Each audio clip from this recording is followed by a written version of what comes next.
Last night, the Pirates had their man back. Jung Ho Kang returned from the injury to deliver 2 home runs as the Pirates beat the St. Louis Cardinals by a 4-2 final. The Pirates have now won 4 straight over the Cardinals to start this year, and it is game 2 of the 3-game series on a beautiful afternoon for baseball here at Busch Stadium in St. Louis, Missouri. Greg Brown along with Bob Walk.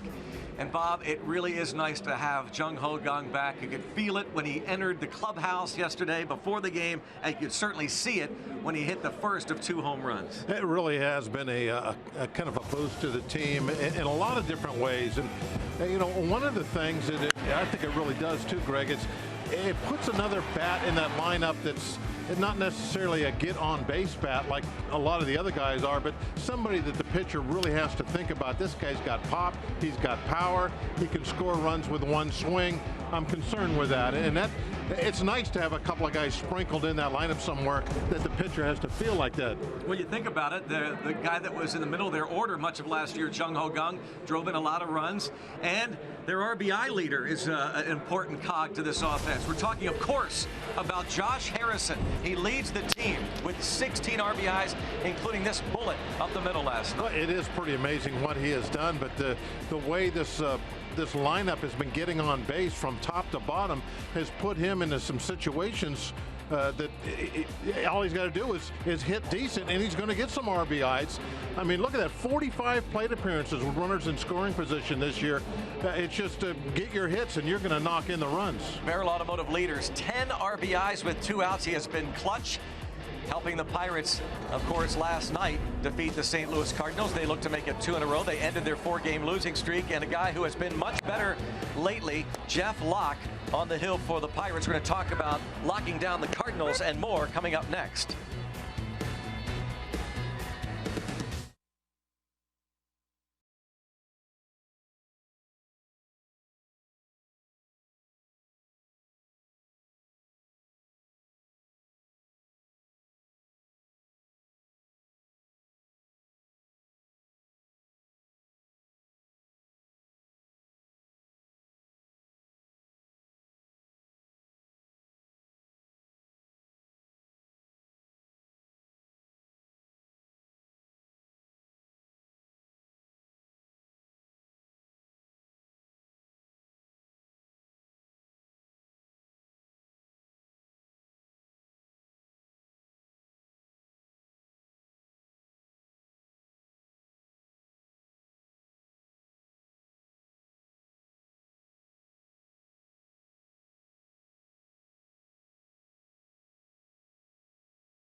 Here in St. Louis, Missouri, the Pirates versus the Cardinals. Game 2 of the 3-game series, and Jeff Locke will be on the hill for Pittsburgh. This is his 6th start, coming off back-to-back strong outings. Jeff, really in the last couple of outings has just shown outstanding control. It started in that game in Colorado where he just started painting both sides. And what it's really done, Greg, is like last night with Frankie, it opens up things for his off-speed pitch, especially that changeup. And as long as he can continue with this control, he's going to do a great job. Pirates are doing a great job against these Cardinals. Remember, they opened up the regular season at PNC Park with a 3-game sweep, winning last night. Look at that ERA in the 4 games against the Redbirds. It's pretty special right now. 11, almost 12, a dozen strikeouts per 9 innings. I mean, the pitching that has been not so good this year on a whole has really been getting his job done against these Cardinals. Jeff Locke's opponent, the Cardinals, and on the mound for the Redbirds, Adam Wainwright, the familiar foe. We'll talk about Adam Wainwright and the Cardinals coming up next.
St. Louis Cardinals are 15-15 on the year. The Pirates now 16-13. And that man, Adam Wainwright, who missed just about all of last year, is 2-3 in 6 starts this season.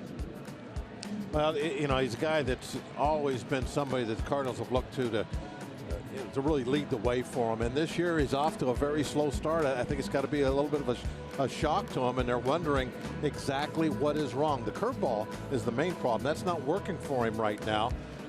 Is it just a touch thing after being hurt all last year? Or is maybe the fact he's getting a little older, the curveball maybe not breaking like it used to? But right now he's having problems with that pitch. Now at the age of 34, Adam Wainwright, but don't count him out. The Pirates aren't. And we'll be watching the Bucks and Cards in just a moment. First, we go back to the studio, and Paul Alexander has a game break.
Pirates Baseball on Root Sports is brought to you by Allegheny Health Network, Health for All, and by Day Automotive.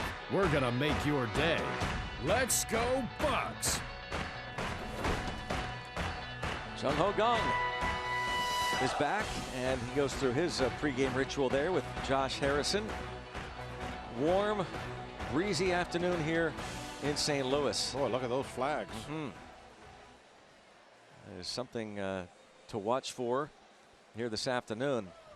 You know, it's really weird how you can look at the flags that are where the American flag is out toward the brew house, blowing straight from right to left, and then you look at the flags on top of the stadium, the exact opposite direction. And then the flags are kind of different on a right field. It just shows you how at these ballparks you can get the wind to eddy and turn different ways. And so that's out toward left center, those flags. You can see the direction kind of back and forth. Just moments ago, they were going from right to left. Now they've moved from left to right just in 30 seconds. I guess we'll call that a swirling wind. Swirling, yes, very much a swirling wind. Here is Adam Wainwright making his 7th start of the season. His 34-year-old veteran will face this RAV4 starting lineup for the Buccos. John Jaso will be followed by Andrew McCutchen and Gregory Polanco. Second straight game Polanco's been in the 3-hole with Marte hitting cleanup and Cervelli 5th. And Gong, second career 2-homer game last night, will be followed by Josh Harrison, Jordy Mercer, and Jeff Locke.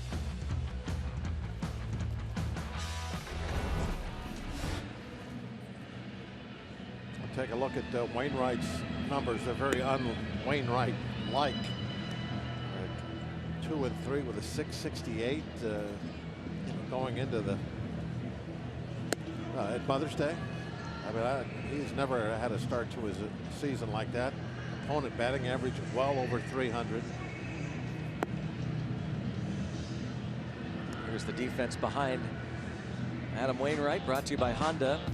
Matt Adams is in the lineup. This is a late change, because Brandon Moss was initially at first, but Adams instead with Jed Jerko at second. Matt Carpenter, Aledmus Diaz on the left side, Matt Holliday, Randall Grichuk, Stephen Piscotty in the outfield left to right, and Yadier Molina is the catcher. John Jaso last night had a 7th inning single that snapped an 0 for 13 hitless string. Wainwright made the opening day start at PNC Park against the Bucks, and again missed just about all of last year with the Achilles injury. Made 4 starts before he landed on the DL. Now it's Jaso hitting .276 on the season, leading things off against this veteran right-hander. And right away, Jaso singles to center field. Goes the other way with that pitch. Been doing an awful lot of pull hitting of late. Into Rivers Casino tips to win. Don't chase the hook. That's been the problem. And I saw where Wainwright said that he really needs to try and tighten his curveball up today. And a lot of times guys will start overthrowing a little bit when they try and do that, bouncing the ball.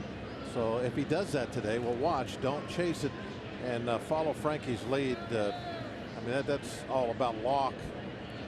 Establish the fastball inside. When you get that accomplished, then go to that changeup. That's what Frankie did last night, and just really messed up these Cardinal hitters. Andrew McCutchen, a hit in 4 trips to the plate last night. .289 career versus Adam Wainwright. It's down at third base, Coach Rick Sofield. Nick Leyva coaches first.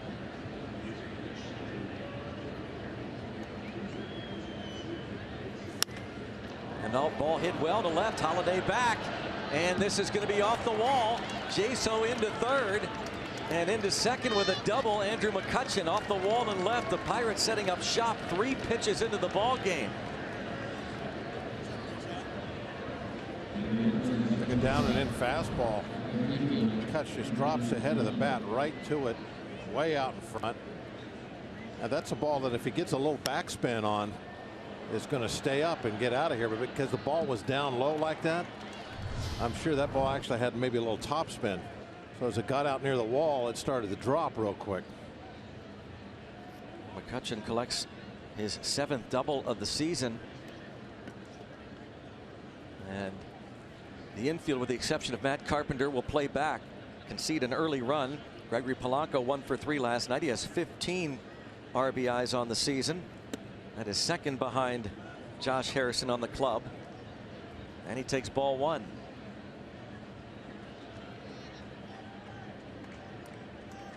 Right away, Pirates putting pressure on Adam Wainwright and the Cardinals.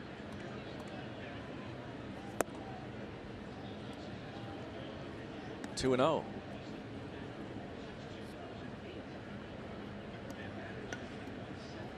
Gregory Polanco, runner on third, less than 2 outs. Those good numbers.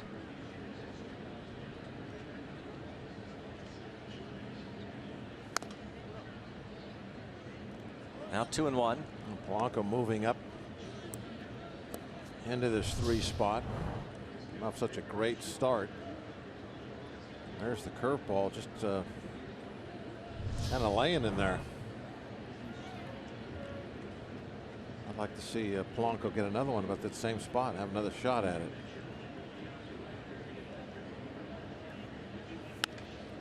And a pop-up to shallow left field, shortstop out, and Diaz can't get to it, so the Pirates take a 1-0 lead.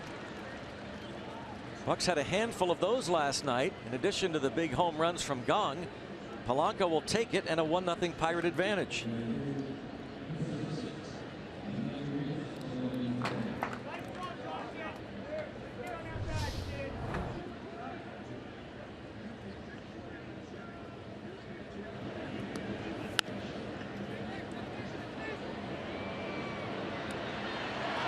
Kutch must have thought he caught that ball. I'm guessing that's what it was. It's kind of why I was waiting to see that replay to see. And Kutch was halfway, but he went back to second, like the ball was caught. Might have been blocked by Diaz's body on that one. Watch Andrew McCutchen. Yeah. Right there, sees immediately goes back like the ball was caught.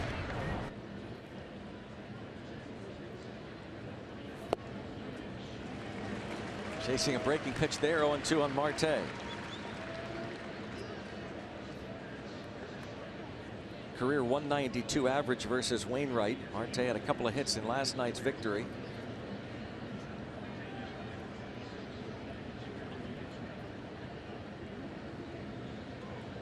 That last pitch is what Wainwright calls his cutter. And up the middle on an 0-2 pitch.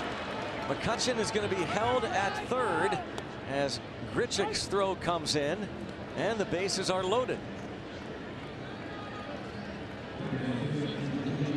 An opportunity to really bust the game open awfully early and really put some more doubt into these Cardinals' minds about Wainwright. I mean, they are just not used to having him knocked around. If you can hang a 3 or a 4 run first inning on him, that'd be special.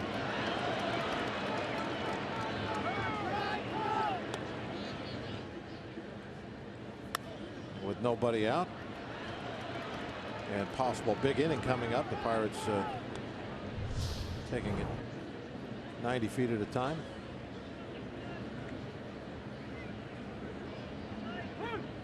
Francisco Cervelli, bases loaded.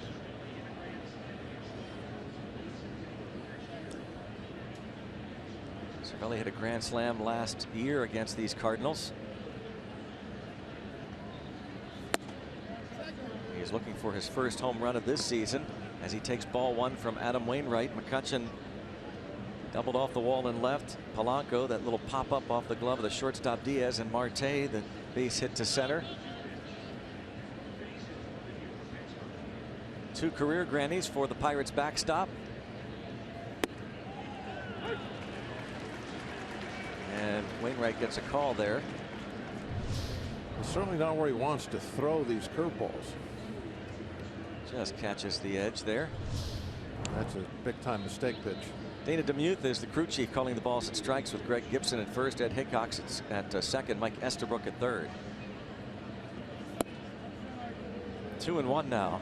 Wainwright has walked a dozen, 11 of them unintentional in his 30, almost 34 innings of work. So 34 innings, 11 walks, essentially 18 strikeouts, and opponents hitting .311. Righties hitting much better this year off of him than in the past, .329.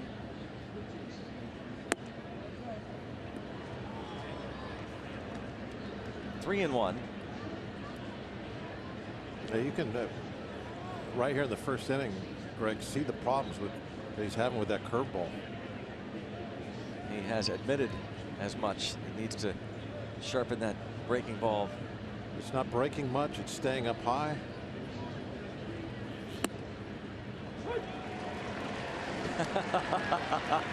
I'm sorry, but Cervelli, he is classic. He did the same thing last night, only did a quick turnaround. You said it last year that he's like must-see TV, where if you're at the ballpark, you have to watch. I mean, obviously not funny in that it should have been ball four, but his reaction is just priceless. 3 and 2. And that won't make him any happier. That was a pretty good curveball. That's the best one he's thrown. It maybe a little bit harder than the other ones. This one's 75 miles an hour, but the location is was so much better with this one also. Not only was it harder, a little tighter, but they really put it in a good spot. How about the applause for a curveball strikeout? Is that for the charity for Wainwright? Every strikeout, I believe. Something involved with that. Was that what they Kids were applauding? Strike is called, I believe. Oh. Take another look. Allegheny Health Network Supermo. Now that's a nice hook. He throws a lot of those. He'll go back to having a lot of success with it. Jung Ho Kang drives one the other way. Piscotty is going to make the catch. Runner at third. McCutchen will tag, and he will score easily, and the Pirates take a 2-0 lead. Jung Ho Kang has not wasted any time since coming back to the big leagues. Last night, swung at the first 3 pitches, grounded into a double play, popped up and homered. And then homered, of course, in his final at bat, and here, first pitch swinging. Not showing a whole ton of patience. Second pitch swinging. He's saying something that he can hit. You know, I like the fact that he's up there with a runner at third and 1 out. And he takes the ball the other direction. Not trying to pull. If he tries to pull that pitch, it's away a little bit. Probably going to be a ground ball double play. Mr. 2-out RBI here. Josh Harrison, a team leader in ribbies with 16, and 10 of them coming in these situations. He's gotten a lot of RBI in these high leverage situations, Greg. RBIs in high pressure situations. High leverage. High pressure. Chopper, third baseman Carpenter will get him. The Pirates get 2, sending 7 men to the plate. Jeff Locke to the hill.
developing that 2 spot along with Jung Ho Kang. They pick up the RBIs. Polanco's RBI single and the sacrifice fly for Kang.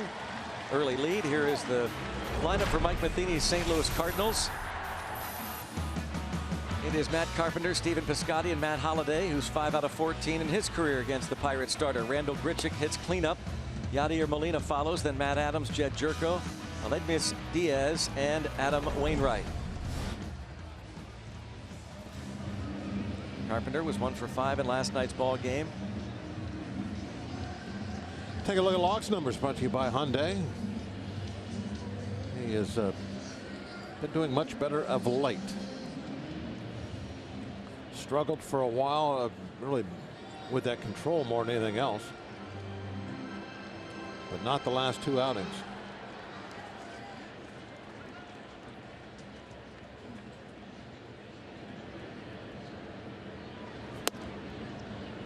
Getting a lot of those early strikes, Jeff Locke, last couple starts, and this his 9th career start against the Redbirds. He's 2-4 with a .398 ERA against the Cardinals. Pirates lefty pitchers against these Cardinals since the start of last year. Left-handers on the Pirates have limited the Cardinal batters to a .192 average.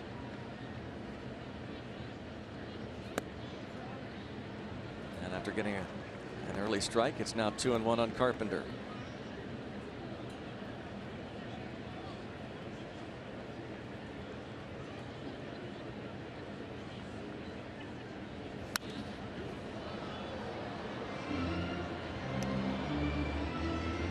Jeff Locke starts this season 6 innings, 1 run. His first outing, the first road trip, April the 10th in Cincinnati. Gave up 2 earned and 4 2/3 against the Brewers 5 days later. Francisco Liriano pitched a great ball game last night, now 3-2. Then the next start 5 days later in San Diego, really got roughed up, giving up 8 runs in 3+ innings, 11 hits. And then at Coors Field in Denver, 6 shutout frames. There's a line drive to left center field and a base hit. McCutchen gets to it. You wonder if Marte would have been a better option. It's a double for Carpenter.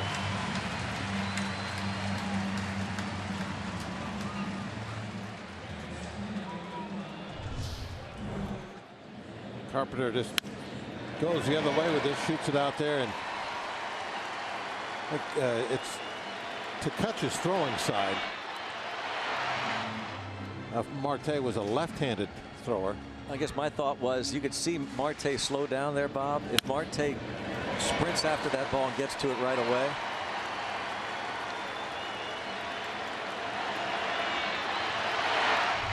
But it is a double. And now Piscotty. And a strike on the right fielder. A Carpenter, who has twice led the league in doubles, picks up number 7 on the season. And early action for the Cardinals.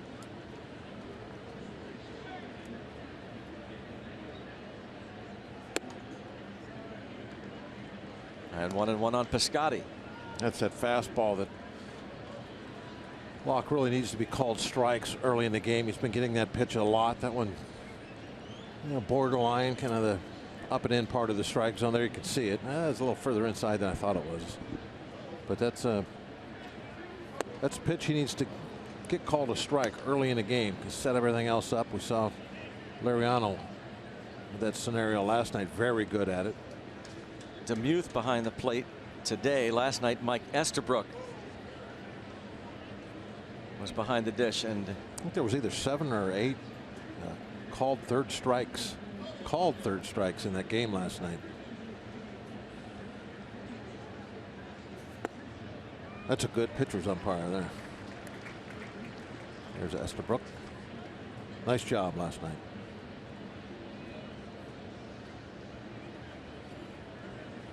Dana DeMuth, the crew chief.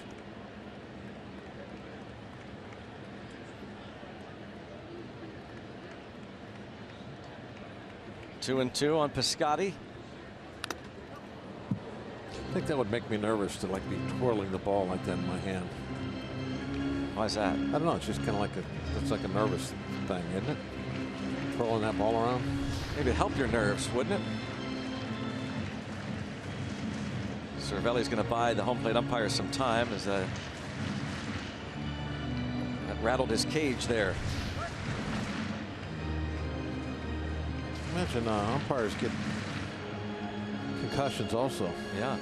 Last night it was Estabrook who took a couple of foul balls off the mask, and Cervelli quick to check on his buddy behind home plate.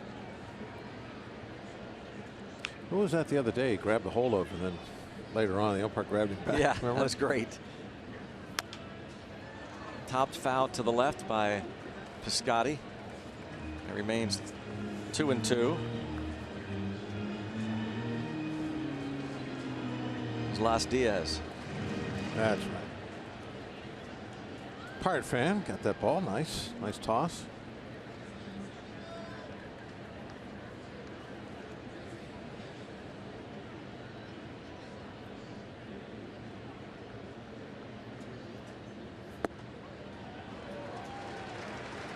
It's always easy to find the Pirate fans here on the contrast with all the red shirts.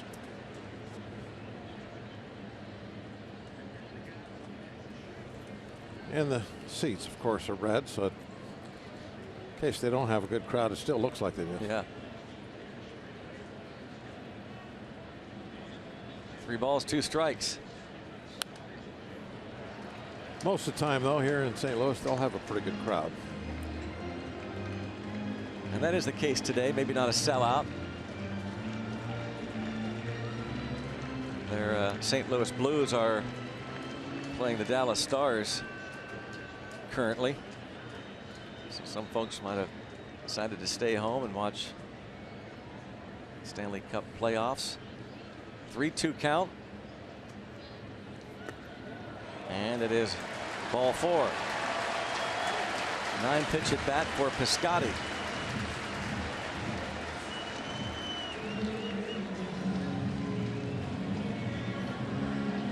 Brings up Matt Holliday.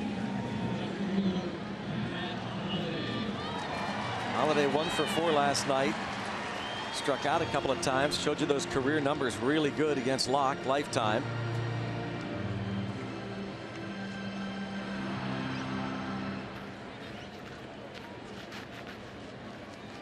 Holliday has hit into just a couple double plays so far this season. And ball 1.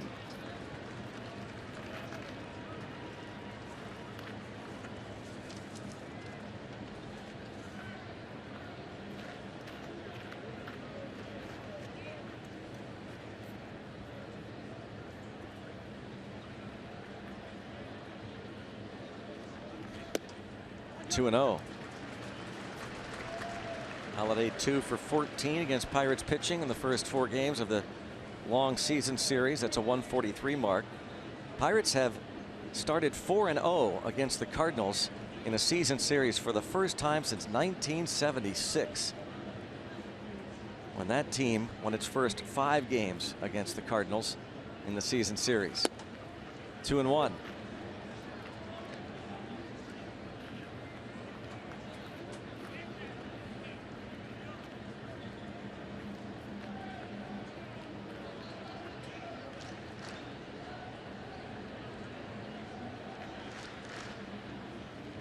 Ray Searage, Pirates pitching coach, and a one-time member of the Cardinals organization.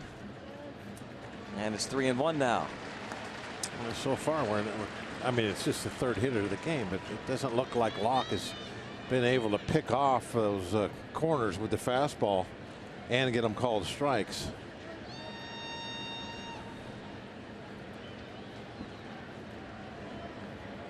Need that double play ball right here to get things back in order.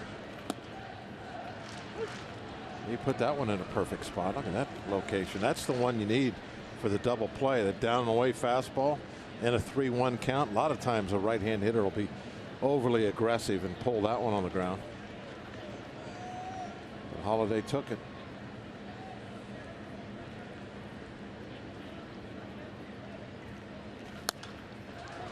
Fouls this one out of play.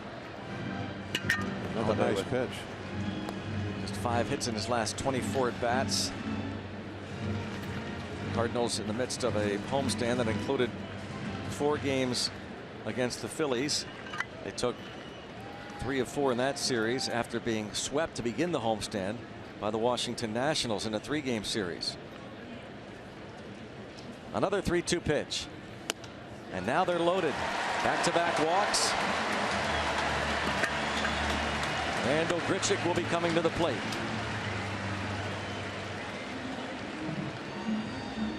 .22 pitches already and without an out.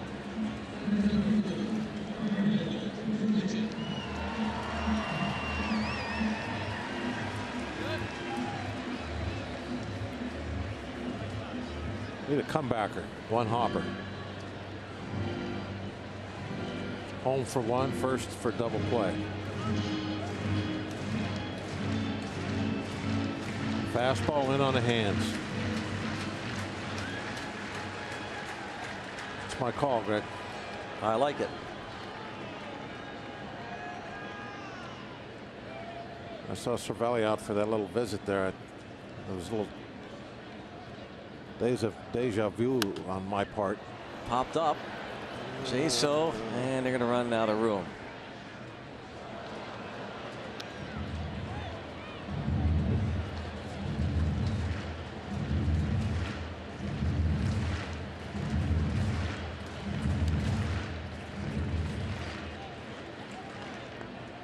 Oh, and 1 the count.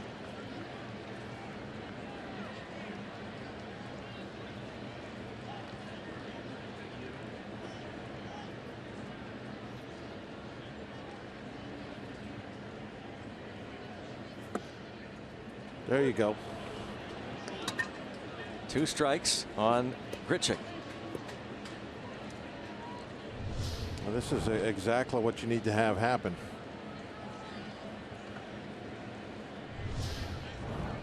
Perfect pitch. Nobody out here in the first inning.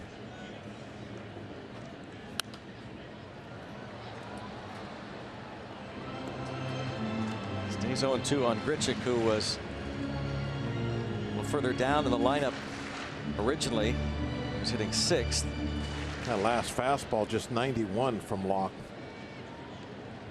Going to try and throw that ball by a hitter upstairs. You got a little bit more on it. He might have had no contact. That one 92. The last start, we saw him throw some 94s and 95s.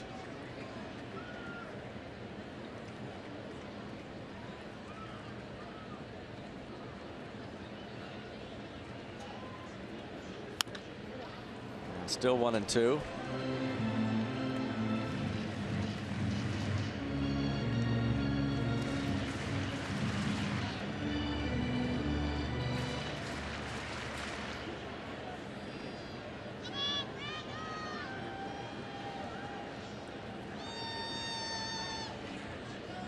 If he doesn't come up with a double play in this inning, it's going to be a lot of pitches thrown.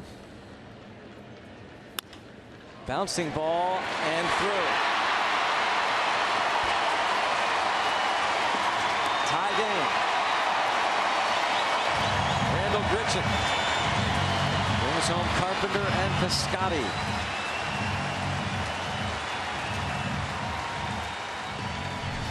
Carpenter needed to move that bat. Grichuk lays it right there. And Piscotty ends up going into a slide right on top of the bat. Could have banged up a knee or something on that. That's kind of one of your jobs when you're the first guy to score. Get the bat out of the way. I saw Carpenter immediately say something to him like, "I'm sorry about the bat."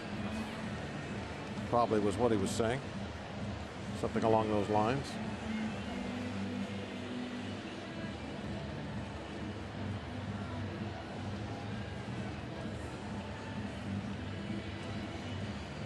Jeff Locke has given up the 2 runs, nobody out here in the first inning.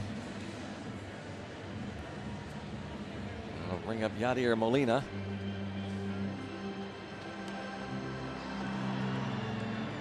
Who was hitting .320 on the year, 1 for 4 last night.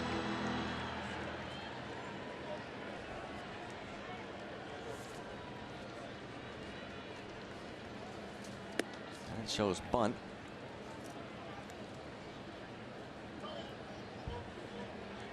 Batting .409 with men in scoring position. That's got to be just to bring in Jung Ho at third base, don't you think? I think so. He can't actually been thinking he was going to drop down a bunt hit there.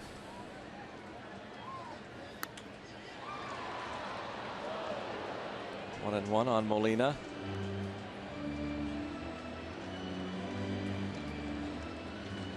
But if he's trying to draw in a third baseman, I guess that kind of tells you as a pitcher he's thinking about pulling the ball, which in this situation is good. Mm-hmm. And one of the things you're trying to do out there on the mound is you're always trying to read what that hitter is wanting to do. Gets the bunt down. That's just a sacrifice. And they throw to third and they get the force. What was that all about?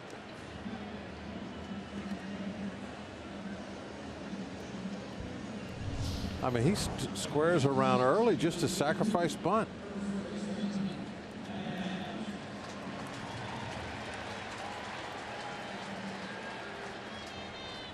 And Jung Ho, as he shouldn't have been, wasn't looking for the bunt. He was playing back.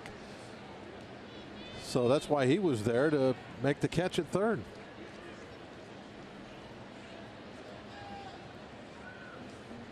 So it's Matt Adams. Isn't that odd? Lefty on deck that he would square around and sacrifice. Yep.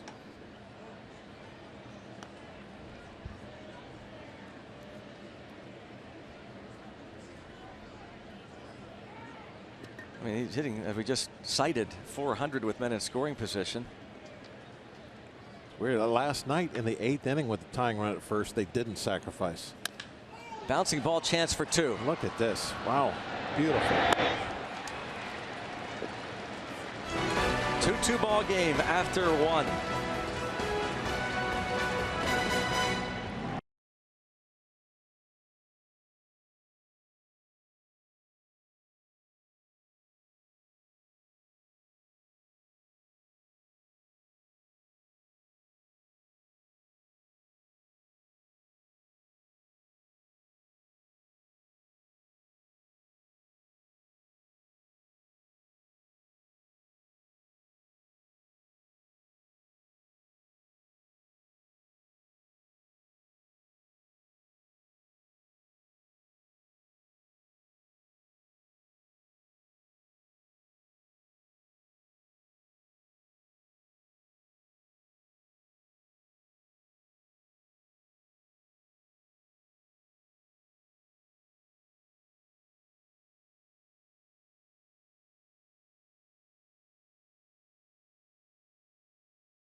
Pirates Baseball on Root Sports is brought to you by the Chevy Equinox and your Western PA Chevy dealers.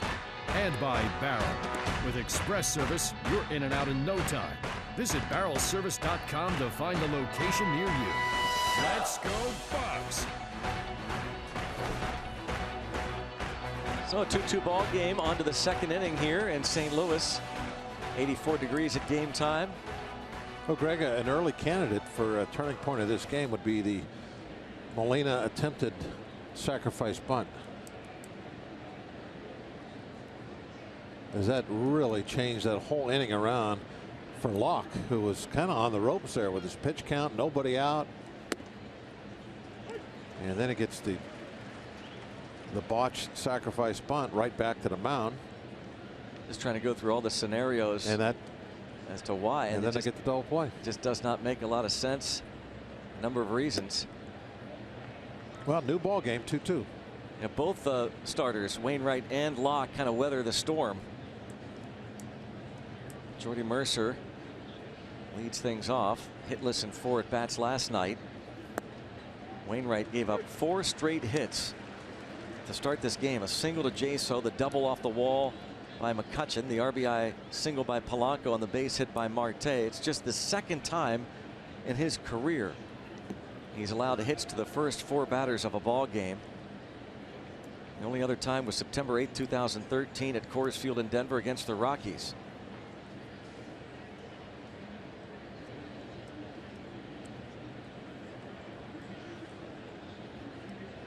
McCutchen, Marte, Gong, Harrison discussing Wainwright. Talking about the movement on his fastball, looks like.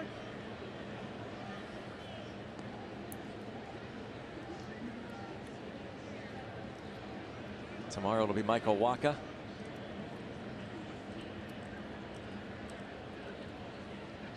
Three-2 on Mercer. Just reaches out in a soft serve into right center field. Oh, perfect scenario. 8th man in the order leads off with a hit. The pitcher will try and bunt him over.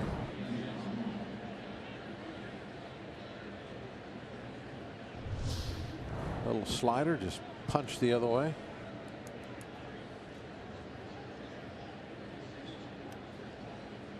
You see 2 sacrifice bunts so far for Locke on the year.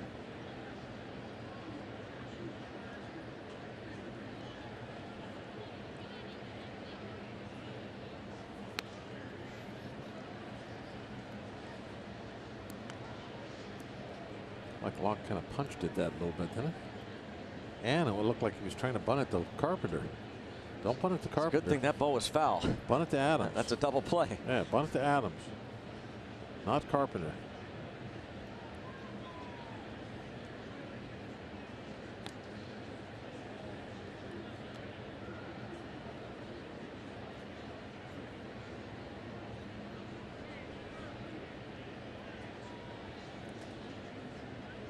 You see Carpenter well in on the grass. And you can see exactly why you want to bunt it to Adams.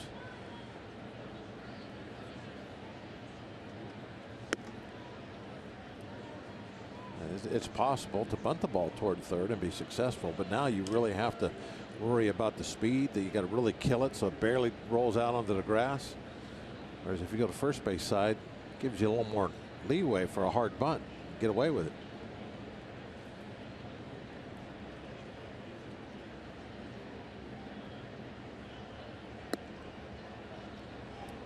Two and one. He's still kind of struggling with that curveball. Wainwright, kind of a similar situation a few years ago after Tommy John surgery cost him all of 2011. He returned during the 2012 season, and after 6 starts that year was 2-4 with a 5.61 ERA. And he falls behind 3-1.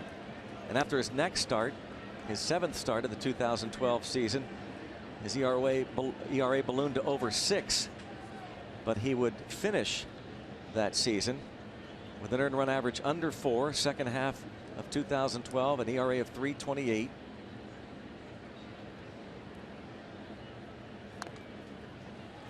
Locke going to get the job done here.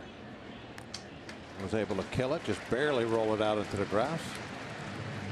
Opportunity to score a run now, take the lead back. Sacrifice 1-4. Hey, kids won't want to miss the chance to be the Moe's Pirate Parrot sidekick before a Buccos home game. Fans ages 6 to 14 can join the Parrot in a pregame festivity on the field at PNC Park. Enter for your chance to be the Parrot sidekick at participating Moe's Southwest Grill locations now through May the 12th. Jaso started this ball game with a base hit to center. Diaz over there now, right where he got that base hit. Shortstop was not at the position he's in currently.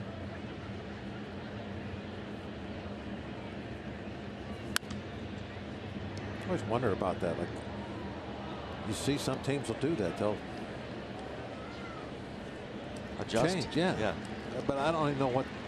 Why? What makes them why? change? It's like, okay, he hit a ground ball there, so does that mean he's going to hit another one there next at bat? I mean, if the evidence is overwhelming, that you're going to play a shift. Obviously, there's a runner at second, so that has something to do with it. Why not stay in the shift? 2-1 on Jason. You know, I don't even see how that has anything to do with it. You don't to be honest with you, because if the evidence shows that the best way to prevent him from getting a base hit is to play that side. Yeah, that's true. Well, then why wouldn't you still be playing that side even though there's a runner at second base?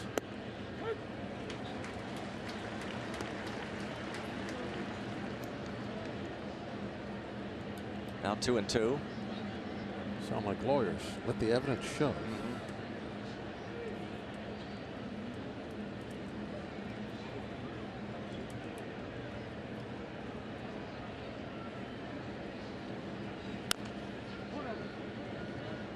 Remains 2 balls and 2 strikes. Jason with 9 runs batted in his first campaign with the Pirates. Mercer is at second.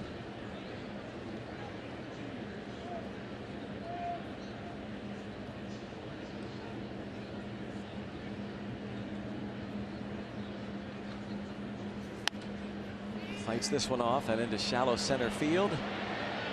Catch made by Grichuk.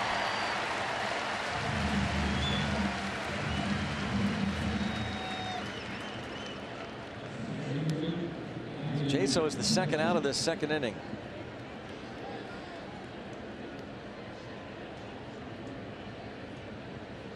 Wainwright goes after Andrew McCutchen. Gave up the double off the wall to the Pirates center fielder right after Jaso had started the game with that base hit to center. A fastball down, a little inside.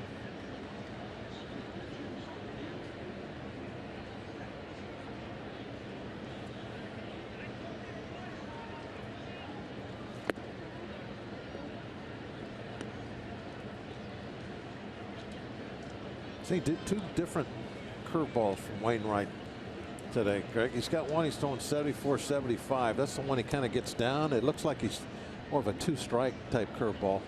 And when he misses upstairs with the hook, it's always a lot slower than that 70, 71.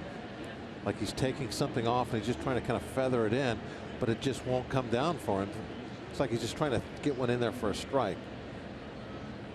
Francisco Liriano got a bunch of strikes and strikeouts last night. 10 of them in 7 innings.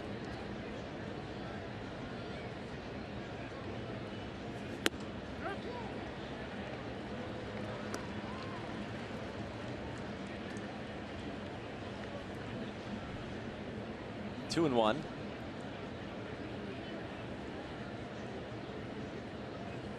Sean Rodriguez chatting there with Francisco Liriano. Will prove to 3-1.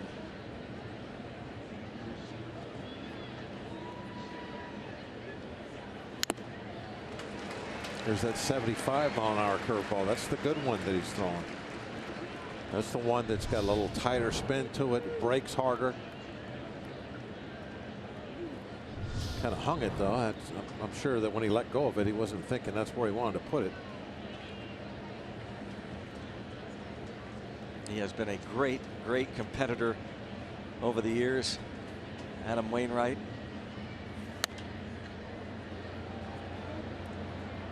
Recently moved into 6th place in Cardinals history with his 225th start.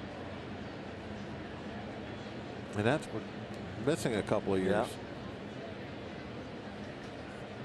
Wainwright was originally drafted by the Atlanta Braves in the 1st round in the 2000 draft.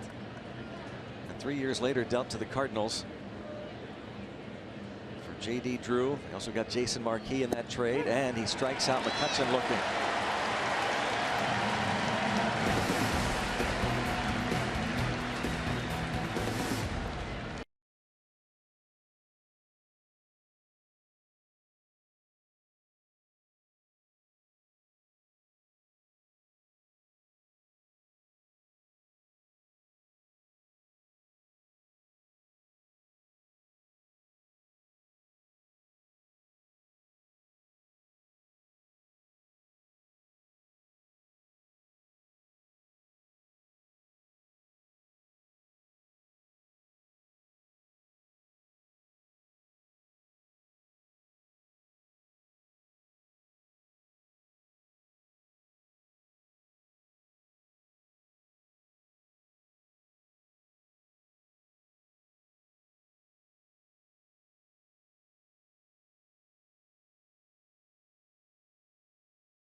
Inside Pirates baseball, 10-year-old Jacob Hall forms a tight bond with Clint Hurdle through his fundraising efforts. We'll also investigate what's behind the Pirates' new celebration move and much more. Inside Pirates baseball, presented by Allegheny Health Network, today after postgame on Root Sports. 2-2. Score, Mike Shannon. There's a Mike Shannon giveaway today, and threw out a first pitch, I believe. The former Cardinal and longtime broadcaster. Adam Wainwright, meantime, gave up the 2 first-inning runs. He's thrown a lot of pitches, but he and Locke are deadlocked, and ball goes one way, bat goes the other. Jed Jerko.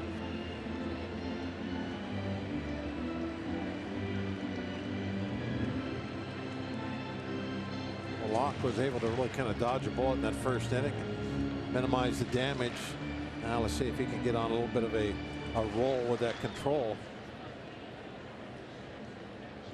He's got ahead here, 0-1.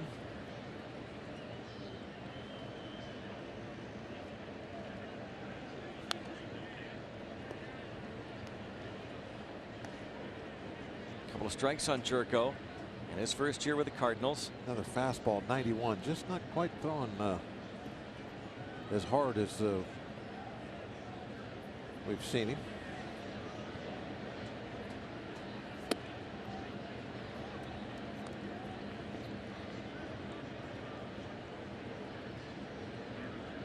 One ball, 2 strikes, the count.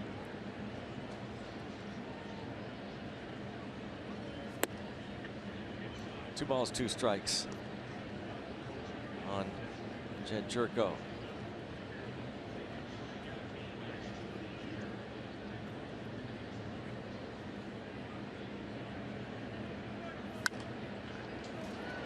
And that shifted is Harrison over the other side and gets it to Jaso in time.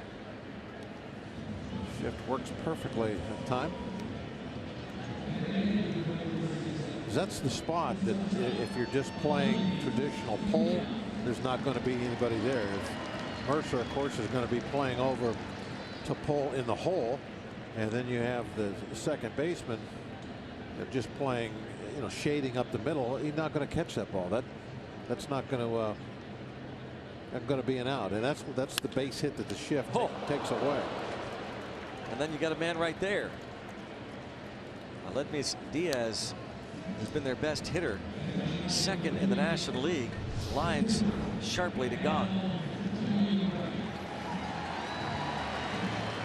Well, I guess I should say he's been their best hitter when Wainwright's not in there. Jung Ho Gong right there. Yeah, Wainwright has been really good at the plate recently. Last 3 at bats for Adam Wainwright, a triple, a double, and a home run. The first Cardinal pitcher with extra base hits 3 consecutive at bats since Bob Gibson in 1964, and that's where the home run landed. That's Jung Ho Gong territory.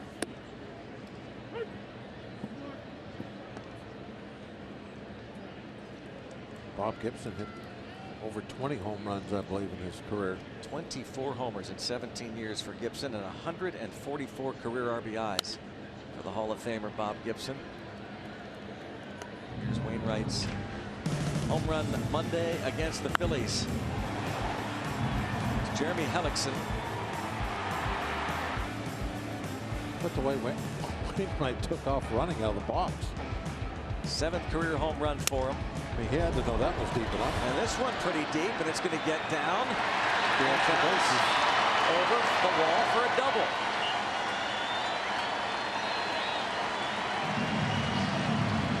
Now you know why Adam Wainwright vehemently championed keeping the DH out of the National League after he got hurt last year, when calls came from all over baseball after he ruptured that Achilles during an at-bat on his way to first base. The thing had nothing to do with, as he said, hitting either. I could have gotten hurt fielding a ball. Yeah, same way. All he did was he was trying to run. Yep. I mean, are we going to take running out of the game? No, you can't run. You have to walk out to the mound. If you got to cover first, just walk fast. Well, eventually they'll have the pitchers will be forced to stay on the mound and not field. There he is. He is the champion of the ban the DH. Sorry, Bob, but Wainwright's on your staff. Let's put it that way. No, I'll let him be the champion. You're president, but he's your Secretary of State. How about that? 2-out double for Wainwright. You know, with me, Greg, it's not that I think pitchers are these great hitters or anything. Just the opposite. I know pitchers don't hit well. Yeah. But it changes the game so much. I mean, it changes everything about the game. It changes the way that the GM has to acquire players in the wintertime. Absolutely. So you don't need a bench. In the National League, you got to have quality extra players. How many games has Joyce not participated in this year? One. If he was in the American League, how many would he have not participated in? Almost all of them. Well, unless he was the DH, which it could be. But my point is that the guys on the bench don't get to play. You don't need them. You write down your 9 players, and there they go. There's so much that goes into how the pitcher has to work differently when there's a pitcher hitting somewhere. It just, the whole strategy of the game is just totally different when you add a DH. By the way, the National League collectively is currently hitting better than the American League. And how much? Now, how about that, Bob? And how much does it affect a game when you do have a good hitting pitcher? Oh, yeah. What an advantage that gives that team. And what fun it is, by the way, is McCutchen will make the catch, and Adam Wainwright is stranded. So Jeff Locke and Wainwright tied at 2.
Talking about this a couple of innings ago when he got his bell rung on a foul ball, and during the break the trainer for the Cardinals came out, Greg Gibson, one of the umpires, his colleague, grabbed the lineup card and went through the we assume they went through all the concussion protocol, and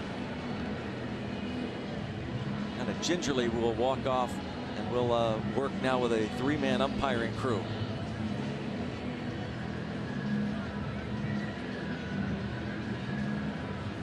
Don't know this for a fact that this is the reason. I mean, he could just be not feeling well, but yeah, I mean, he might have flu-like symptoms or something like that.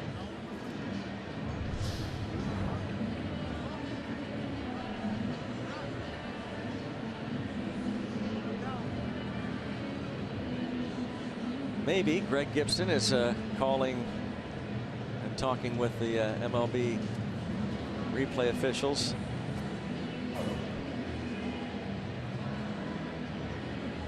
letting them know what's up.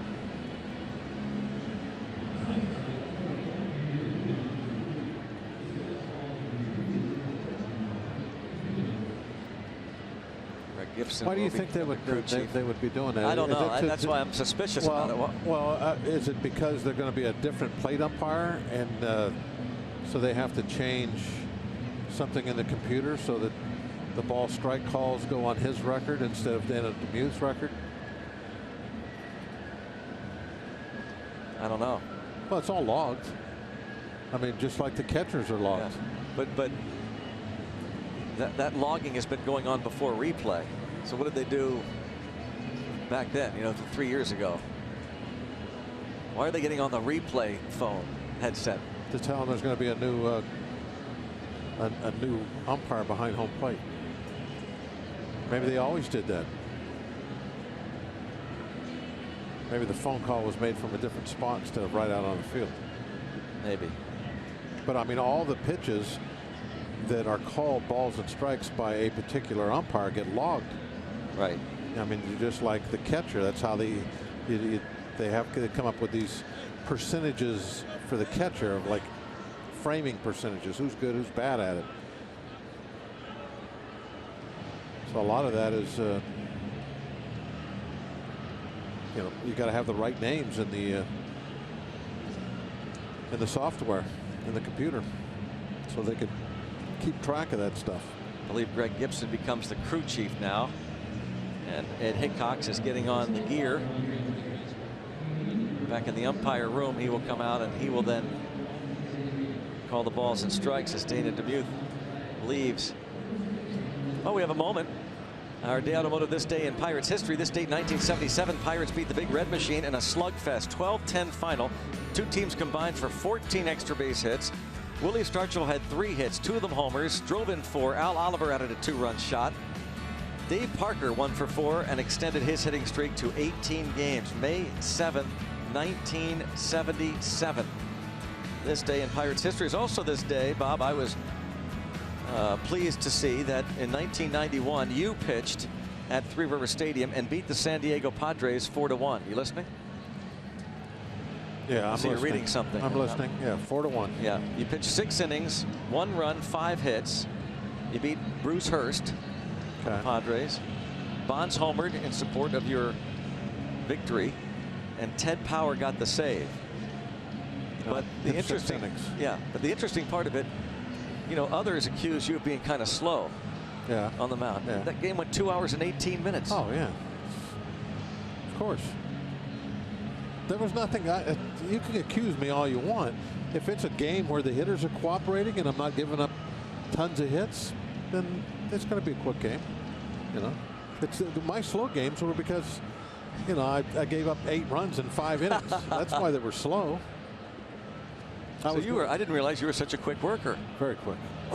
Man, you really were. 218. Yeah, get it and throw. Throw. Here we go. Here we go. Sinker baller. Get around balls. Very efficient. Move very efficient. Yeah, keep it going. No, I got a note here. You did. That's what I was reading. Gotcha. From Jim and Veronica are here today. They would like to say hello to Kevin Morrison, who is a Cardinal fan, but his son Lorenzo is a Pirate fan. So I guess they might be really saying hi to Lorenzo. So Kevin, Lorenzo, you guys are probably watching. Jim and Veronica. Lorenzo. They're here at the ball game somewhere. They want to say hi to you. Housekeeping. Anything else we need to talk about here while we have a moment? While we have a moment. The While We Have a Moment segment is brought to you by Steve Blass and Company. Yep. He was the inventor of the While We Have a Moment.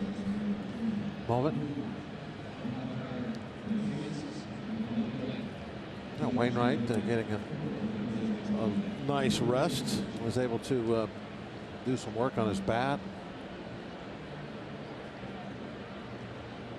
A lot of equipment that the home plate umpire has to don before he can go out there.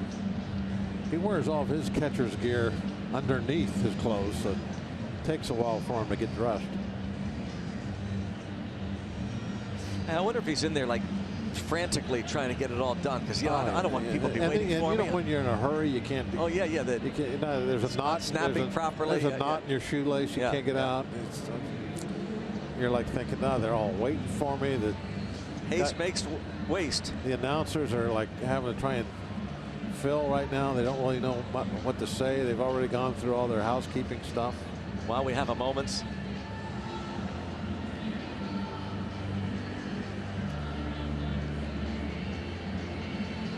Eric Fryer, a backup catcher, one-time Pirate.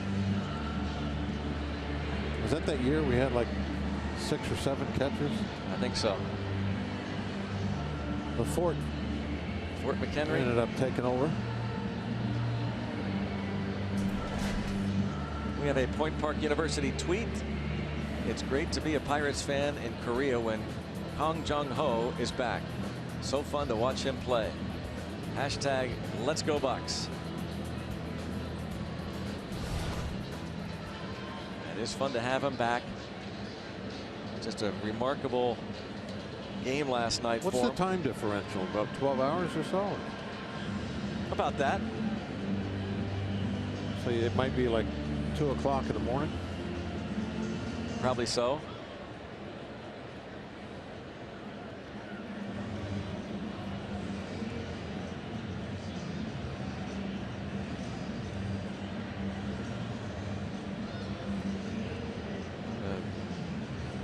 Players still out on the field. I wonder why they just didn't all go in and hang out like a rain delay. Just go back into the dugout and wait this thing out. Like Wainwright. I don't know, Greg. And at what point, Bob, though, in all seriousness, do you get to the point where, I should go out there and start to,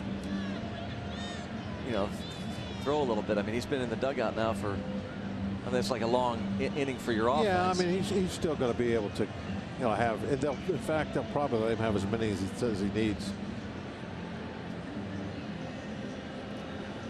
Dana Demuth. 14 hours ahead, Greg. It's 4. Yeah, I thought it was about 12. It's 14. 4:15 in the morning right now in Korea. Check that out on my smartphone. Yes, sir. Very smart.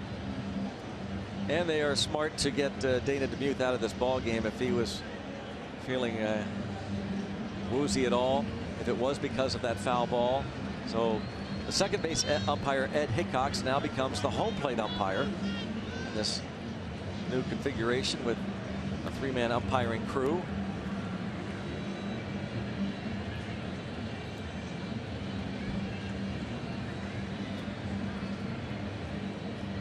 We're going to count as warm-up pitches. I am. I want to see if he gets extra. Doesn't like the ball. He wants to change balls.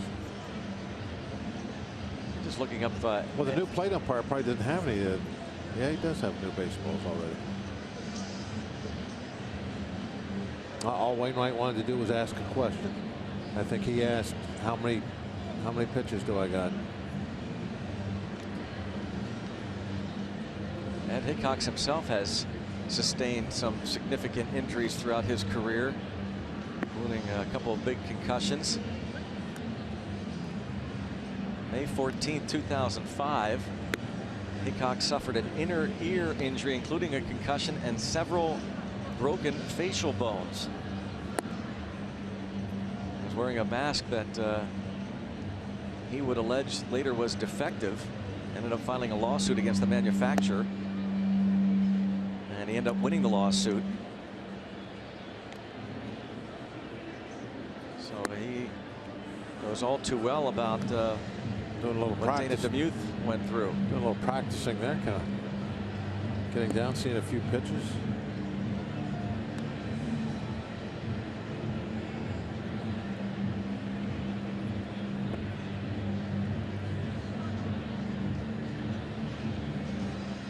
The umpires rotate, of course. Mike Estabrook was behind the plate in last night's ball game. He moved to third this afternoon, while Dana Demuth, who was at first, then went behind the plate. Ed Hickox went from third base to second, and Greg Gibson, who was at second base last night, moved to first base this afternoon. So Ed Hickox. What kind of an adjustment, though, Bob? I mean, I know that they are graded on the the system now. They have for a few years, but still, we've seen there are umpires that they're still call games differently. So this will be interesting. It's not to the degree as it was, say, 20 years ago, but there are pitchers umpires and hitters umpires, and well, we've talked about the importance, especially for Jeff Locke, to get those calls, and for the most part, Wainwright, right here, you just said that Wainwright wanted that pitch. He got called a ball, and then when he got the ball back, he stood there and looked at him like, where was it? How could you call that a ball? And that's something that Wainwright will have to kind of get used to. Right? Got that pitch. How about that? And now Polanco kind of turns his head a little bit like, huh? Look at him. He's still shaking his head. No, that can't be a strike.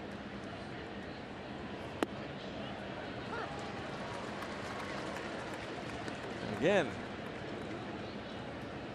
questioning the new home plate umpire.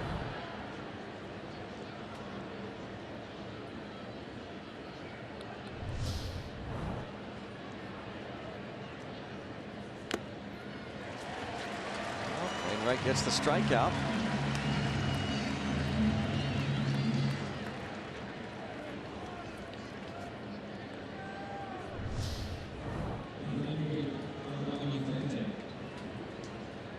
Well-placed fastball upstairs. Got ahead with the hooks and then went upstairs.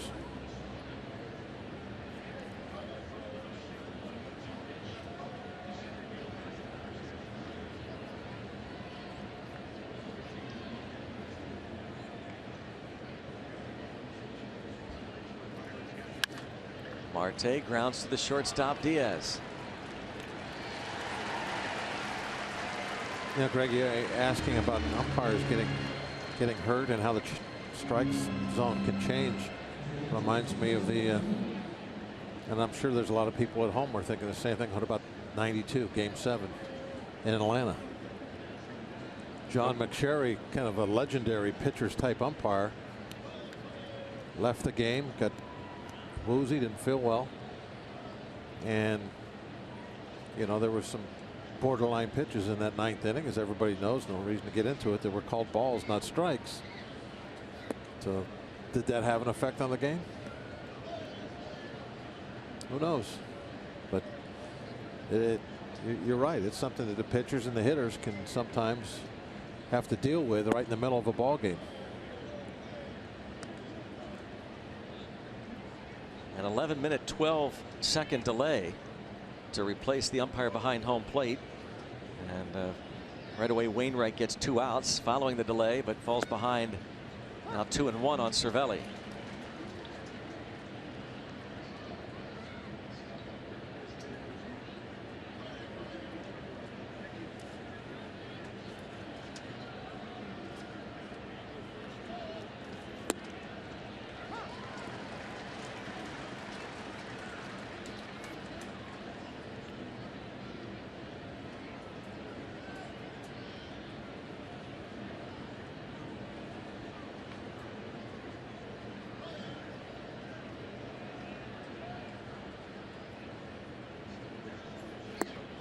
Adam Wainwright.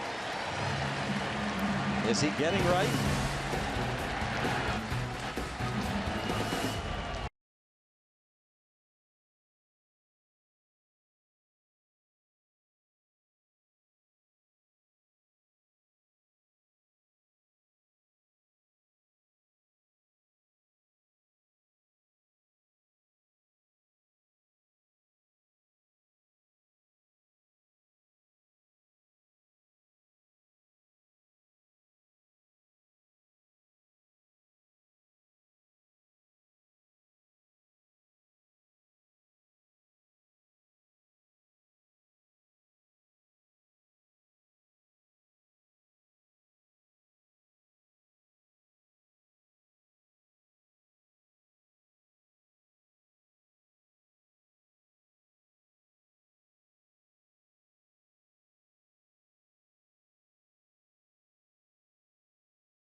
Across the street watching the Blues Stars NHL playoff game. Use your Port Authority Connect card to save big on Pirates tickets this season. Save up to $8 per ticket on select Sunday through Thursday home games at PNC Park. Connect and save with the Port Authority Connect card. Get your tickets at pirates.com/Connect card.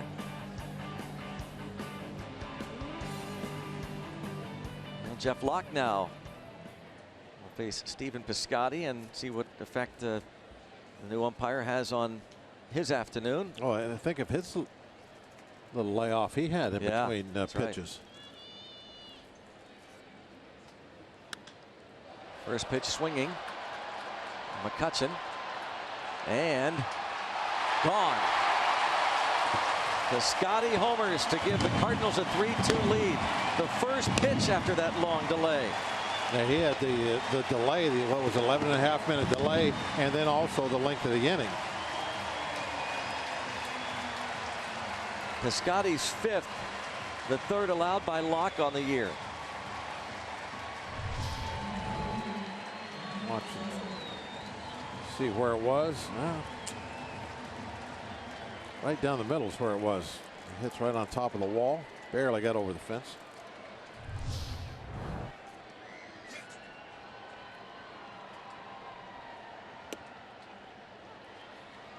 There's where he wanted that pitch, I'm sure. In the inside corner.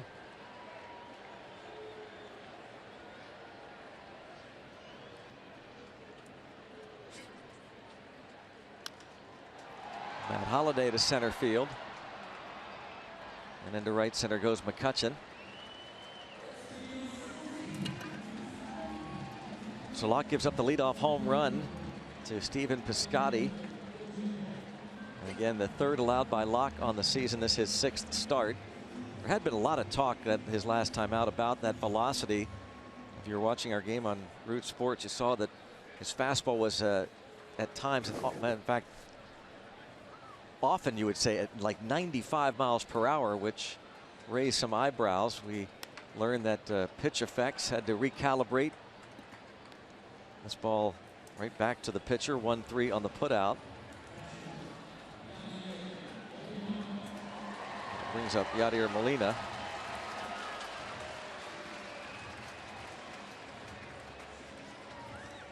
So with Locke,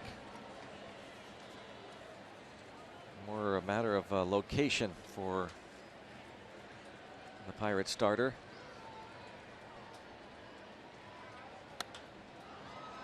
As Molina fouls it out of play, he bunted with runners at first and second and no one out in the first inning, and was retired on a 1-5 force play at third base. Curious decision by the veteran Molina.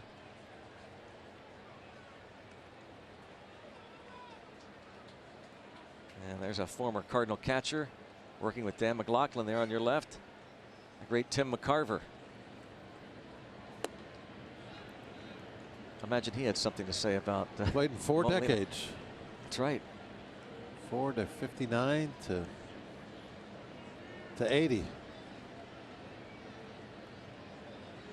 Yeah, that's kind of a mystery what that bunt was. Like I said, that early candidate for a turning point in this game.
to see Jung Ho Kang make his first appearance in a Pirates uniform in 2016. I'm Robbie, it's Mikowski, and that includes the Pirates backup catcher, Chris Stewart.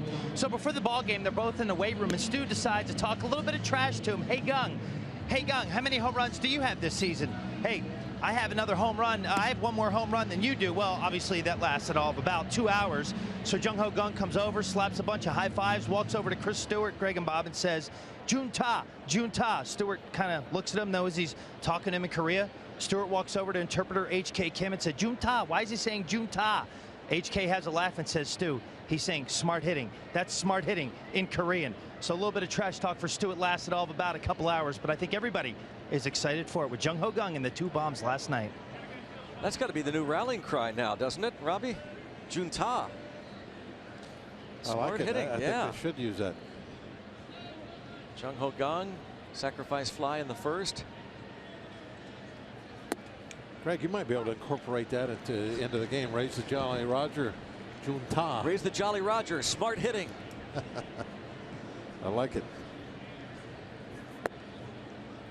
Dana DeMuth, by the way, out for the rest of the game and is going to be re-evaluated under protocols for a potential head injury. The official statement update from Major League Baseball.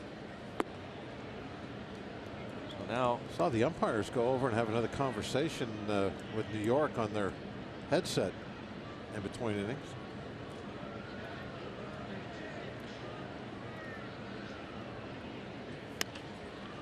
Here comes the shortstop Diaz.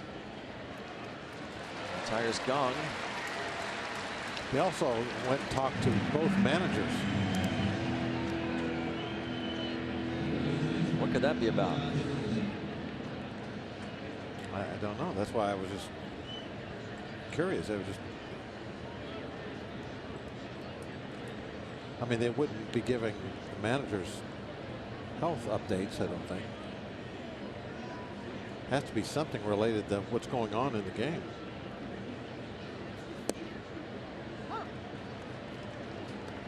What impact do you think only 3 umpires has on replay? That's to me is what. Could they have said you guys are going to have unlimited challenges? Perhaps. Line to left, and Holiday comes in, and maybe an extra challenge. Yeah, don't look I now, don't know. by the way, but Wainwright has retired 11 of the last 12 batters he's faced. But it has to be something along those I lines. bet that's what it is. If they're calling that, if they're going back to talking to New York, and then they're having discussions with the managers. Yeah. And because they have one less umpire to work, well, they're not going to, at times perhaps, have as good a view as they would with 4 umpires. Maybe they tell the managers you get unlimited or maybe one more challenge.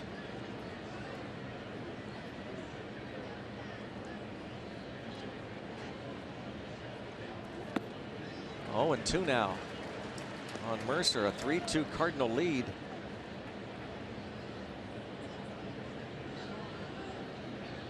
Adam Wainwright setting down 11 of the last 12 Pirates he's faced after giving up 4 consecutive hits to start the game, and he's going to have his second consecutive 1-2-3 inning. That was just 9 pitches for the veteran righty.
It's time for the Toyota RAV4th inning.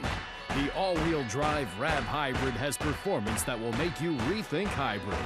Let's go Bucks! 3-2 Cardinals. Going to the bottom of the 4th inning. Beautiful day here in St. Louis. Maybe some thunder showers coming in this evening, but right now it is absolutely beautiful, warm, like a midsummer day. Good day for ice cream. Day before Mother's Day. Are you on TV tomorrow or radio? Television tomorrow. Okay. You and Joe have a special you want me to Mother's Day show? You know, do any? Say Happy Mother's Day to my mom. We'll probably have a moment, and so I can do something for you. Ground ball to Josh Harrison at shallow right. One out. Did you see me? While we have a moment, Greg Brown would like to. I might do that. Yeah. Hand you a list. All right. After giving up the home run, Locke has set down 4 straight.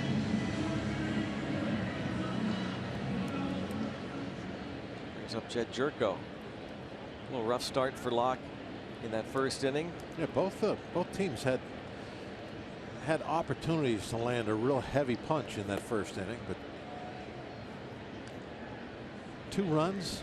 I mean, as a starter, you could kind of accept that. And that's what both pitchers escaped with after the first inning was all said and done.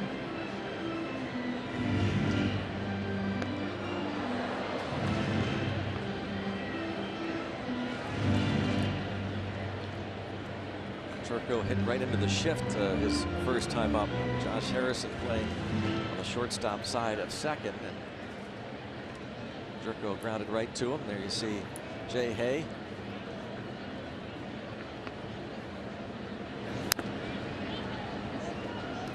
One ball and 2 strikes.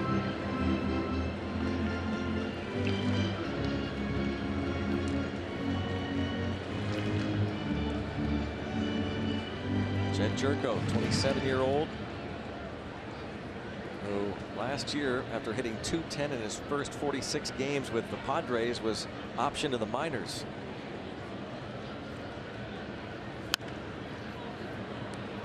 Gong for the second out.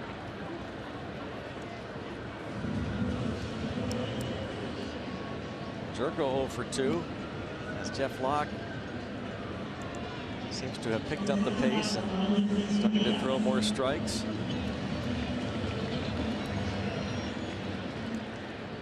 See that pitch count now at 61.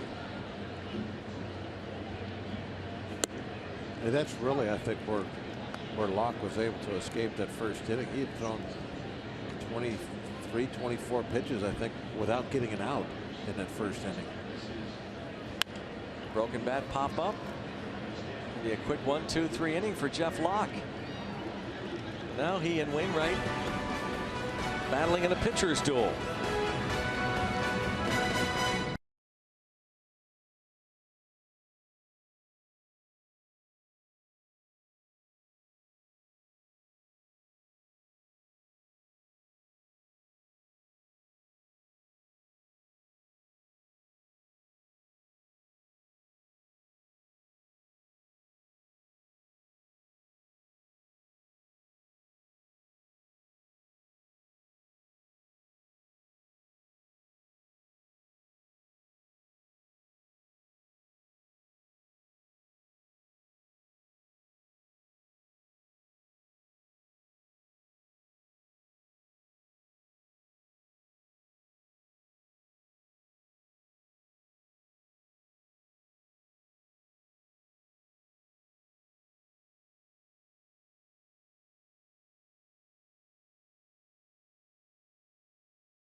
here in St. Louis.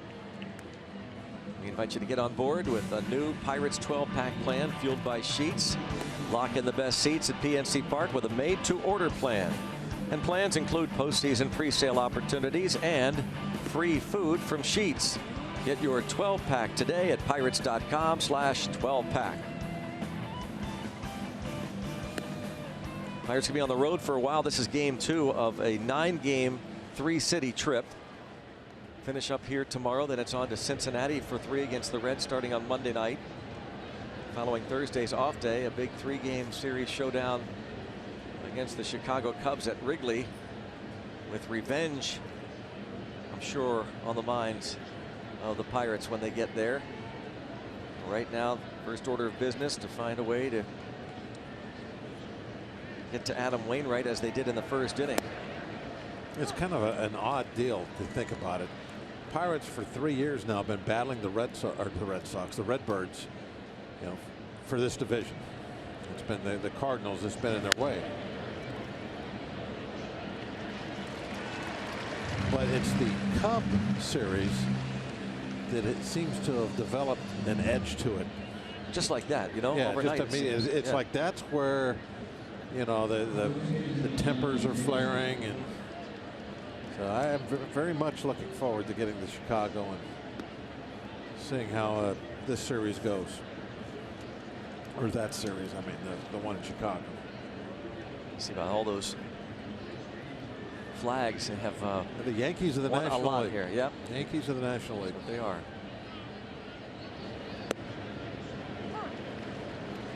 Those aren't like division championships or anything like that. Those are their world championships. They have room up there for just the run-of-the-mill stuff. Tremendous franchise.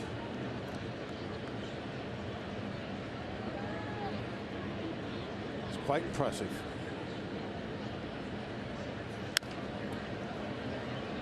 Bouncing ball. Churko, that is 11 straight, retired by Adam Wainwright, and he has set down now 14 of the last 15 he's faced. As we said at the beginning, you can look at all the numbers of his first 6 starts, but this is Adam Wainwright. He's a different animal. You know, he's smart. He's going to learn how to evolve. If his curveball is maybe not what it should be or what it used to be, and also the fastball. I mean, you know, he was never somebody that you just thought of as just rear back and throw gas by people, but kind of a better than average fastball. Well, not so much anymore. Throwing that fastball 89, 90. But he's learning how to pitch with there. 92. That's one of the better ones he's thrown this afternoon, velocity-wise. He was the starting pitcher for the National League in the 2014 All-Star game in Minnesota. He was off to a great start last year when he got hurt. After the 4 starts. Yeah, you could see him, Greg, in the middle of June being one of the better starting pitchers in the league. Yeah. Wouldn't put it past him at all. Yeah, it wouldn't be a surprising thing. We hope not. Keep our fingers crossed that he does not get back to the dominant pitcher that he has been in the past. That wouldn't be good for us. He has retired the side in order in 3 consecutive innings. 3-2 St. Louis.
Baseball on Root Sports is brought to you by Kenny Ross, Total Confidence Pricing, and by Levin Furniture, the official furniture and mattress supplier to the Pittsburgh Pirates. For the best quality, service, and value, shop Levin's. Let's go Bucks! 3-2 ball game here in favor of the Cardinals. A home run by Stephen Piscotty. The difference so far came leading off the third inning, and Piscotty will hit third in this bottom of the fifth. Red shirt and a pirate hat. Odd combination this afternoon. Wainwright, who doubled in the second. His last 4 at bats, he has tripled, doubled, homered, doubled.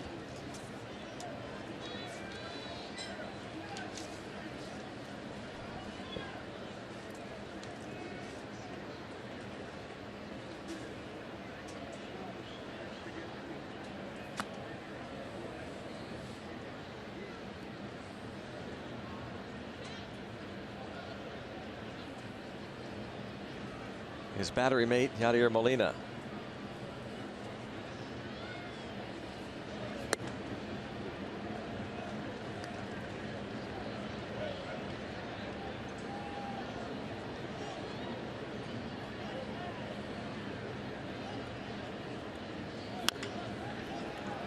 Jung Ho Kang going to handle this one. And now Locke, since the home run, he has set down 7 in a row.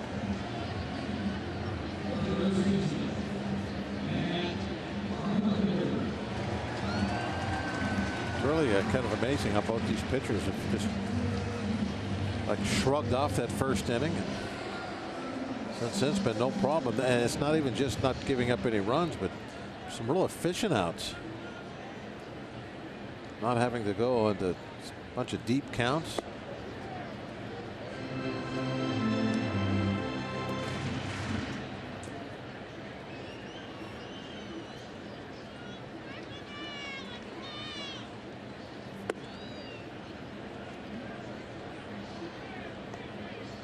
Two 2-0 on Carpenter. Jeff Locke was selected by the Atlanta Braves in the second round 2006. That was 3 years after Atlanta had traded Adam Wainwright to the Cardinals. A couple of Braves going at each other, huh?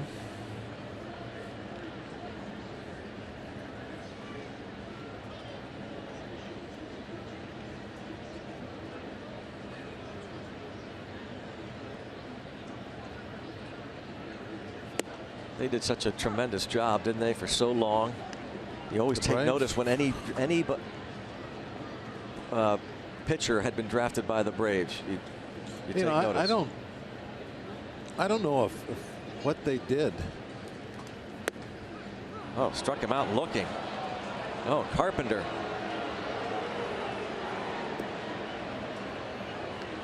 The new home plate umpire, Ed Hickox. It's the first strikeout for Jeff Locke.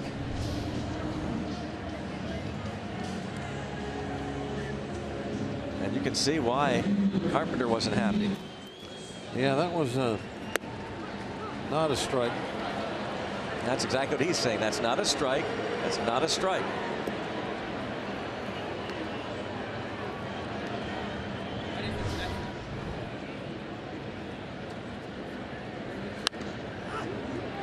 Yeah, back to the Braves real quick. Just, you said you don't know what they did or how they did it. String that many first place finishes together. Yeah. I mean, how can that ever be accomplished again?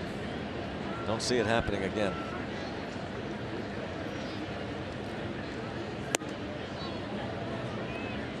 I mean, that would be tough to do in any sport, much less baseball, where there's so much can happen.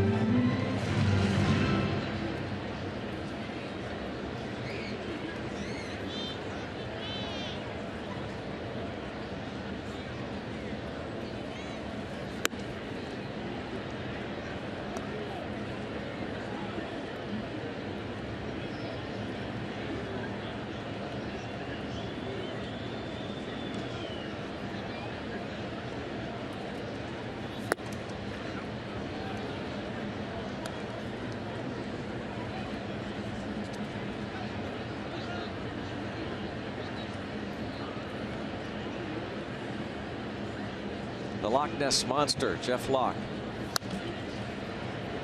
Now that looks like it's going to drift out of play. Jaso will go over. Remain 2-2. There's some blocks. Yeah. And there as well.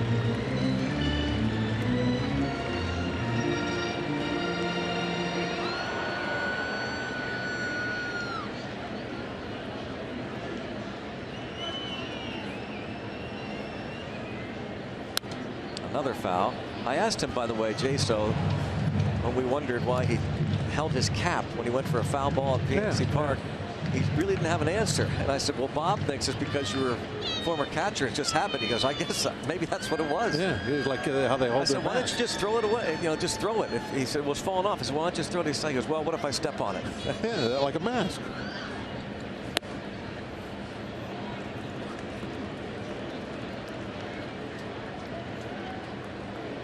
Boy, he has made just, I say it, I mean, over and over all the time, but the progress that he has made as a defensive player at first base is really impressive. Yeah. Oh, I brought that point up about, I said that's the catcher in you holding on to that cap like a mask. He then added, yeah, you remember later in the ball game, a hard hit ball, yeah, he kind went of to both blocked. knees, Like, yeah. He said, I kind of blocked the ball like a catcher too at first. Absolutely, which at first base, It's fine. You have that time. Yeah, just whatever you have to do to keep the ball in the infield, you do it. And if the pitcher's not there for you to flip the ball, it's his fault. Marte, he's got it. Makes the catch. Just in enough on Piscotty. He was flirting with a second home run. It's 3-2 St. Louis.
Ahead tomorrow, the series finale. Garrett Cole will go for the Bucks against Michael Wacha. Coverage begins at 1:30. Cole looks to even his record. Wacha looks to go over 500. Two of the better young righties in Major League Baseball will go at it tomorrow.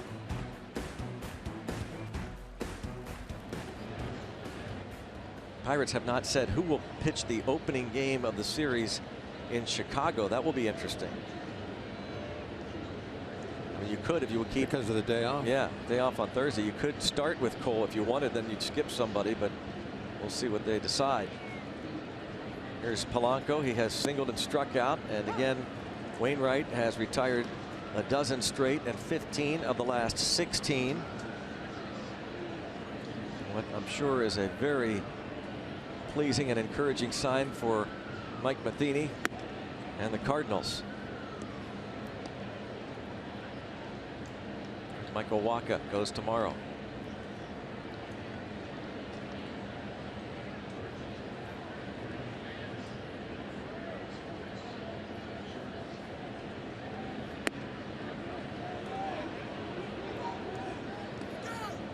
Wainwright again looking in.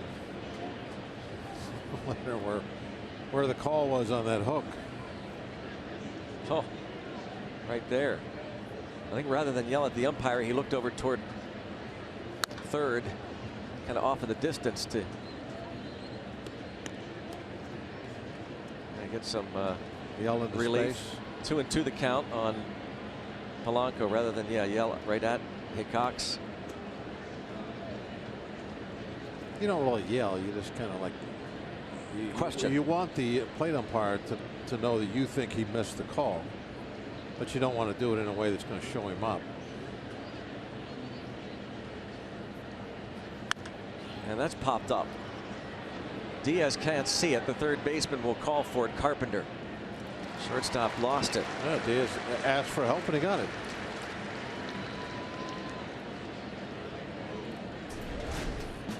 Point Park University tweet.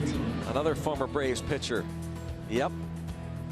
Bob Walker talking about former property of the Braves and Jeff Locke and Adam Wainwright. The same category as some of those other guys we were talking about, though. Come on, you're selling yourself short. No, I'm not. It wasn't very good when I was a Brave. What was the trade again? From Philly to Atlanta. What was it? That was for Gary Matthews. And then the way I left Atlanta was more indicative of my worth at the time, I think. How's that? How'd you leave? I got released. Had an ERA in the high 4s, Greg. Heck, back then, I mean. Well, back then that was a high ERA. You understand being released, but nowadays it's not so bad.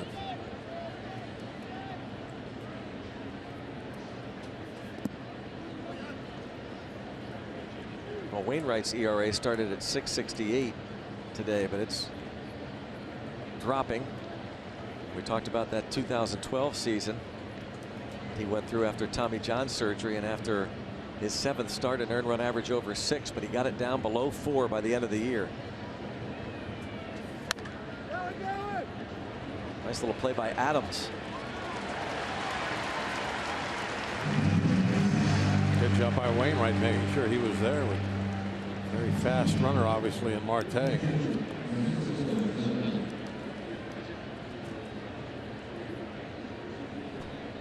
Adam Wainwright was on the hill for that World Series. 2006 against the Detroit Tigers. That was when he was coming out of the bullpen. Yadier Molina, of course, has been part of this combination. And a base hit finally. Francisco Cervelli, a 2-out single, ends the string.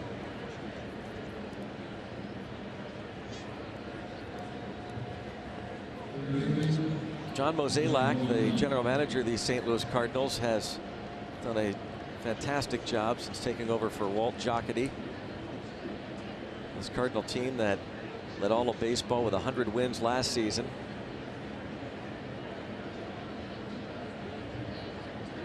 And he didn't do a whole heck of a lot over the winter. Did sign Mike Leake, acquired Jed Jerko.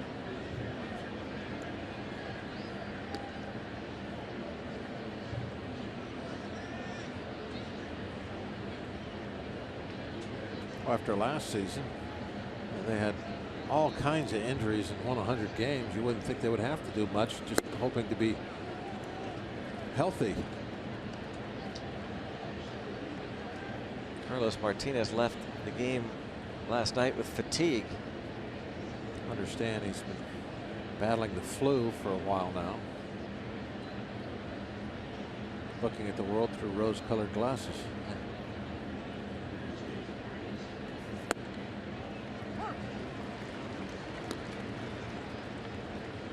2-1 count on Gong. Sacrifice fly in the first, bounce to the shortstop Diaz his last time up. Pirates down a run.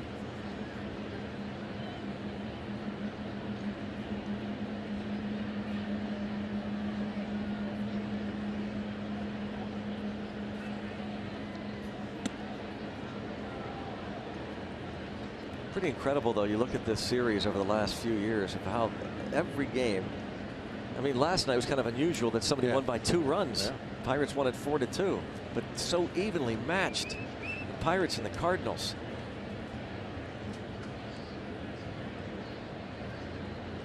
Since the start of 2013, 61 matchups. The Pirates have won 31 of them. Another scoreless frame for Wainwright. Redbirds up by a run.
St. Louis Cardinals in front. Just a reminder, as you enjoy a cold one, to look forward to Miller time later in the game. Brought to you by Miller Lite.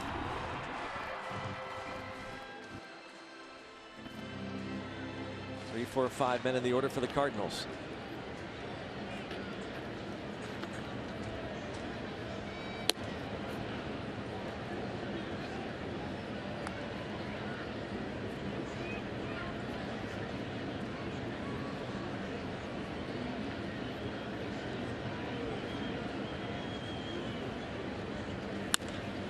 Broken bat. Marte misjudging that liner that started to take off on him. And I think you heard the bat. Didn't sound good. A little surprised it went that far.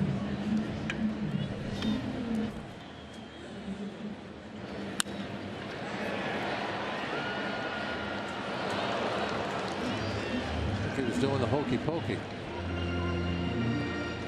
Was, 2 steps in and had to go back. Put his left arm out to make the catch.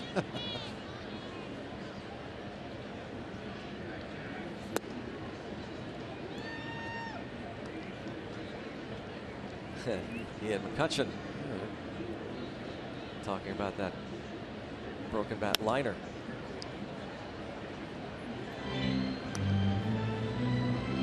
Gold Glover, Starling Marte. Andrew McCutcheon, a Gold Glover.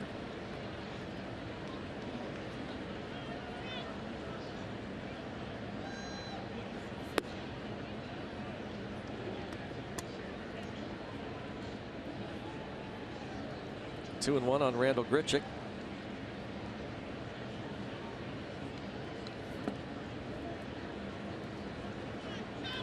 Three and one the count on Randall Grichuk. Grichuk had a 2-run single in the first. and caught by Jordy Mercer. Line drive. Mercer makes the play. 2 outs. This is an excellent play. This is not like getting a line drive hit at an infielder. Mercer reading this quickly off the bat. You have the daytime with all the shirts in the background. Kind of a tough deal. And what was that, about 3 steps he made before he dove? He catches that ball. It's behind him. Excellent play. Gold Glove might be in his future. Bounce to Gong. Jeff Locke on a roll. 8-pitch inning there, and he has set down 12 straight Cardinals. Jordy Mercer, heck of a play. 3-2. St. Louis.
This copyrighted telecast is presented by the authority of the Pittsburgh Pirates and may not be reproduced or retransmitted in any form.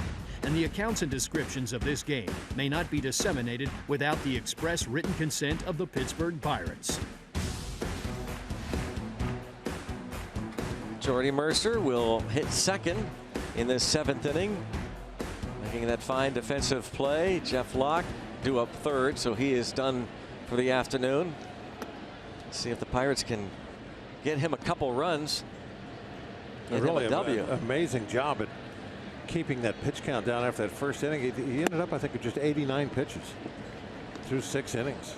If he wasn't getting pinch hit for, he could easily go another one. Jared Hughes getting ready.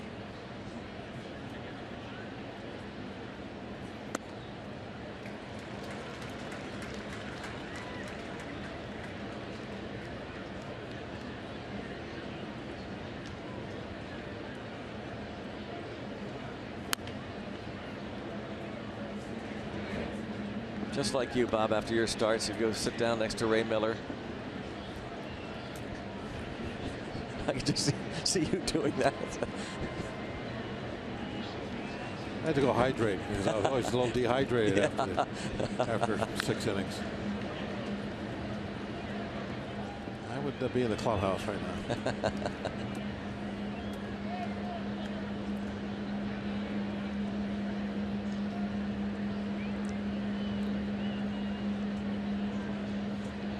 1-2 count on Jay Hay. Line to left his last time up.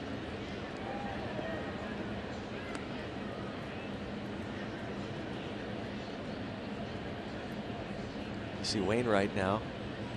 93 pitches. And toward left Over is Holiday, approaching the wall. It's going to be off the wall. Harrison into second base with a stand-up double to begin this 7th inning. What you're looking for is to get somebody into scoring position with nobody out.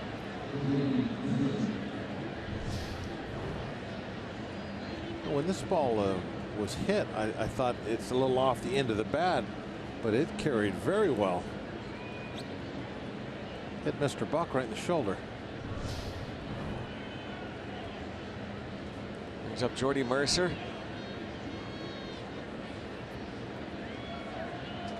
Son Juan O up in the bullpen for St. Louis. South Korea. Mercer drops down a good bunt. A little surprise was Carpenter, and he gets to it for the out. It's like Carpenter and Wainwright froze initially.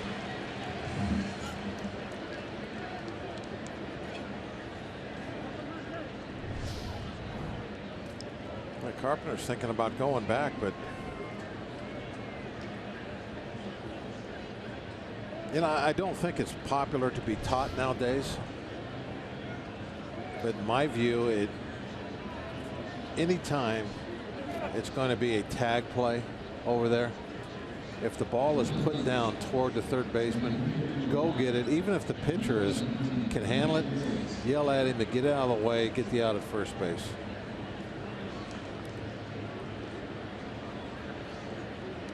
Now that's going to be it for Wainwright, because that could have turned out to be a disaster right there. They get nobody out on that play because you're going to maybe take a huge gamble on a tag play on a guy that runs well to boot. And Jay Hay. Well, Wainwright looked like he wanted to stay in, but Mike Matheny will lift him, and Wainwright, his longest outing so far this season, 6 1/3, leaves with the lead.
Right, shaky at the start, Bob, but he really started to look like the old Adam Wainwright. Yeah, he really did. He did. The curveball started to work much better for him after that first inning. There were so many kind of lazy curveballs that were left up high early on.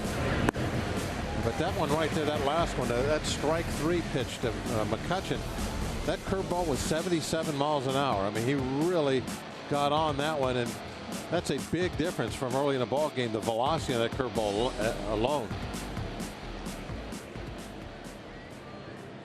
So he goes 6 1/3, allows the 7 hits, responsible for Harrison at third, and now Matt Joyce will come to bat. He was announced as the pinch hitter for Locke, and here is Son Juan Oh.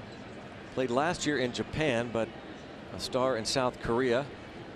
Signed a 1-year deal over the winter with the Cardinals. Infield in against Matt Joyce. See if Joyce tries to take something out toward left center here. Going to try and pitch him away.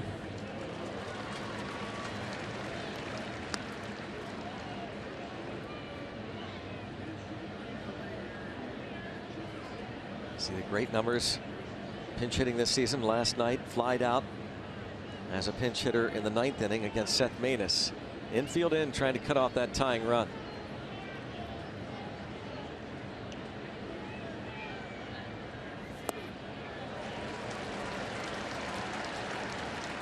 Oh, 0-2.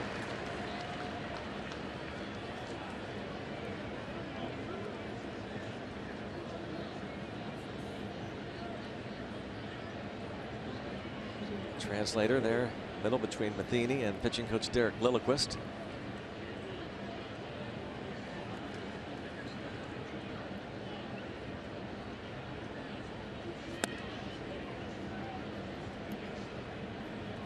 (15 2/3 innings, 20 strikeouts for O. 8 hits, 3 runs, 41 saves last year, 357 career saves, but signed as a setup man. Oh, the block by Molina. Frantically trying to find it, didn't realize it was right there at his position, and for the time being saves a run. Maybe the umpire helped out too.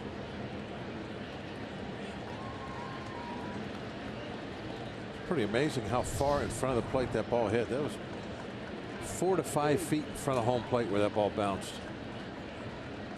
See that the dark mark out there. Grounded to first. Runner breaks for the plate, and now they've got Harrison caught between first and second, and Joyce takes off and out there and throws it into right field, but the back up by Piscotty. Harrison almost pulled off that Houdini act, but stayed in the rundown long enough. The out call. Well, the Pirates, they did that to perfection.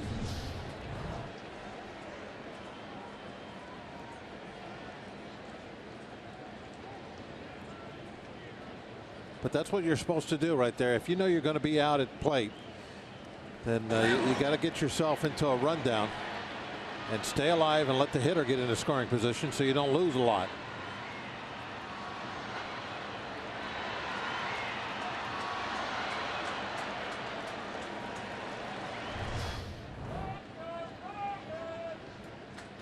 Now it's up to Jaso with 2 outs. He was going to take a base hit, most likely, to score Jay Hay with 2 outs, and so now he's still in the same situation. So, and you ask the Cardinals to throw the ball around a little bit, give them an opportunity, maybe throw one away somewhere. Piscotty was Johnny on the spot.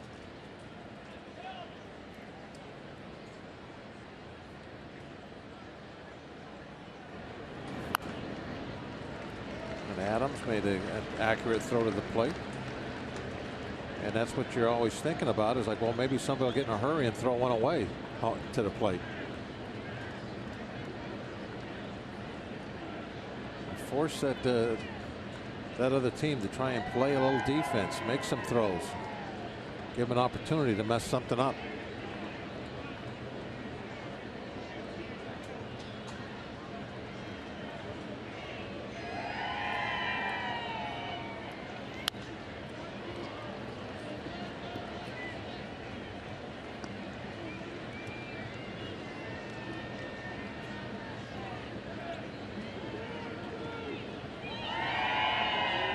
Still 0-2 on Jaso.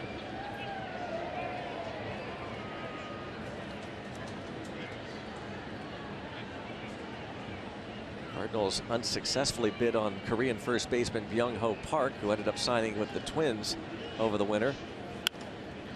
And headed into left field, Jaso ties the game with a 2-strike, 2-out hit into left center field.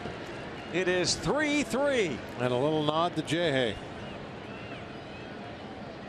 Not only did he get the leadoff double in the first place to get the inning going, but I mean, this is worked that yes, pickle to perfection. You're staying in the rundown long enough for the hitter to get over in the scoring position. So now you do get a single, and Joyce able to score on it. Beautifully done. Jaso's 10th RBI, his second with 2 outs this season. Closes the book on Wainwright. He gives up 3 runs. And now McCutchen facing O. Joyce with 2 hits through the left side of the infield this afternoon. Jaso. Did I say Joyce?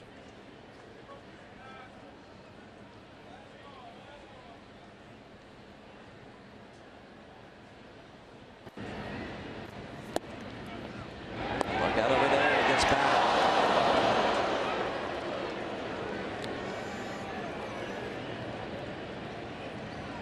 I don't know if there's a stadium in the country that gets more excited about a catcher throwing a ball than.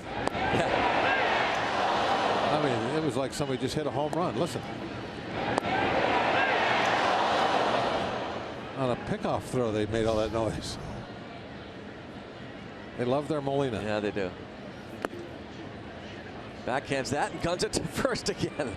He wanted, and no one said a word. Now that's the quietest pickoff I've ever heard. It was a delay. Yeah. See, everybody kind of looked away. That was like a delay steal. That was a delay pickoff throw. Talk about contrast of sound. The 2 pickoffs back to back at first.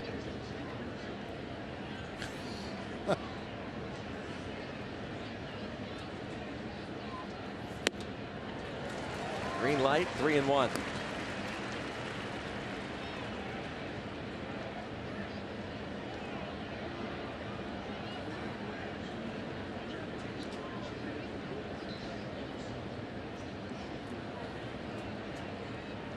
Three and 1 on Andrew McCutchen.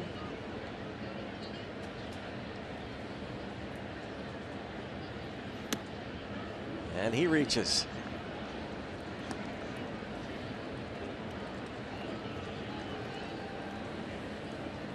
So O got the ground ball. Go ahead run now in scoring position. But then he gave up the RBI single to Jaso and walks McCutchen. Polanco 1 for 3, RBI single in the first. The Cardinals also put a bid in on Jung Ho Kang, the winner before last. But the Pirates won out on that bid. So they get O, who pitched again in Japan last year.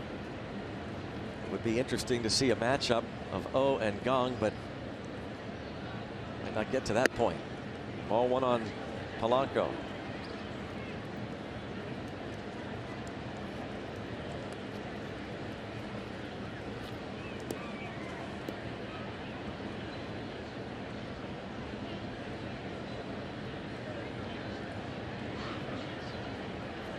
Kevin Segrist.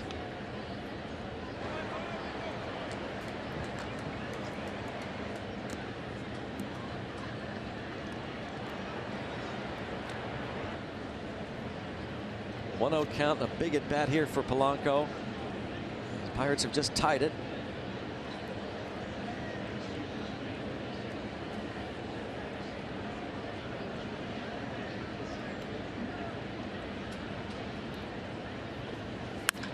Grounded to the second baseman. Jerko on to Adams. John Jaso ties it 3-all.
Here at stretch time up here in the Midwest in St. Louis, but down on the Gulf Coast of Florida, we have a pretty unique double play combination for the Bradenton Marauders, and that is Kevin Kramer and Kevin Newman, which brought up this tweet from Benjamin Hill. On Seinfeld night, they planned it for tonight with the Bradenton Marauders. Pretty clever thing, said Seinfeld night, featuring the double play combo of Kramer and Newman. They're having a Festivus celebration at McKechnie Field. Marauders staff, will be dressed as Seinfeld characters. And they're having some in-game contests, Greg and Bob, like a man-hand station, and a chance for a fan to win a DVD set signed by, who else? Kramer and Newman. Some pretty good creative stuff going on there with the staff of the Bradenton Marauders and our friend Trevor Gooby helping execute everything down there. Seinfeld night, good stuff here tonight. That is good stuff. Congratulations to them for that. And congratulations going out to Nate March, who does a lot of the sales work, has done that with the Marauders for a handful of years and has been their broadcaster. His last day today as he moves on. Congratulations to Nate March, real good guy. And right away, Natali Felice gets Matt Adams to bounce to third.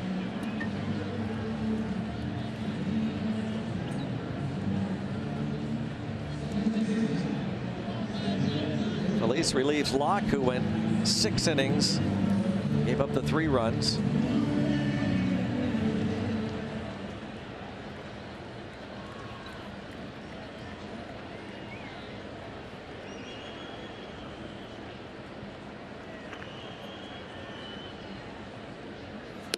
Locke had 2 first-inning walks, gave up a pair of hits,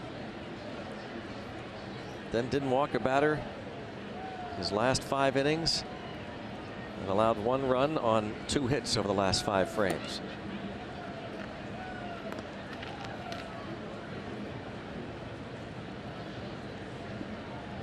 Both pitchers such a similar start, and both of them going to end up with no decision.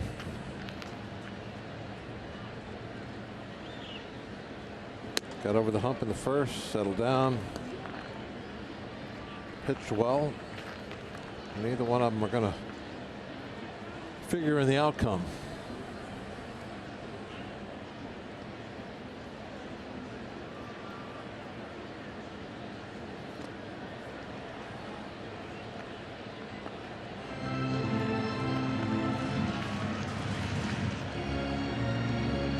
That's Segrist going to be taking over here for the Cardinals.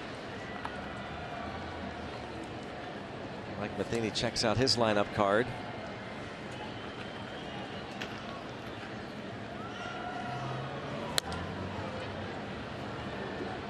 Still 2-2 on Jerko, who has bounced to the left side of the infield both times.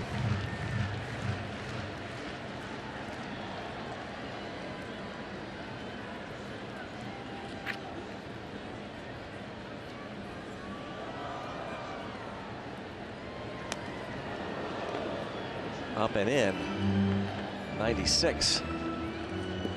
Still 2-2 on Jerko. They're definitely getting a different style at bat than what he had been seeing with Locke. Hard throwing righty Neftali Felice, who returns to St. Louis, by the way, for the first time since Game 6 of the 2011 World Series. Might be a little weird for him. Strikes out Jerko. 96-mile-an-hour fastball up and in, and then a real good slider down and away. John Jaso tweets, gets on base, gets an RBI, because that's what John Jaso does. Jaso has been so clutch so far. And John Jaso Jingleheimer hit. That's good. That's clever. Hashtag Let's Go Bucks.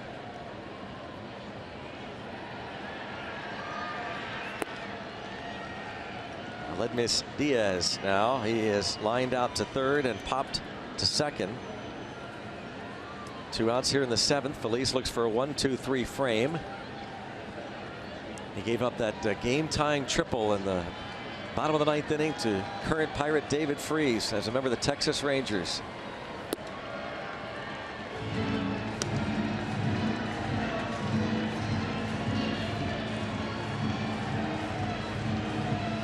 2-0 on Aledmys Diaz.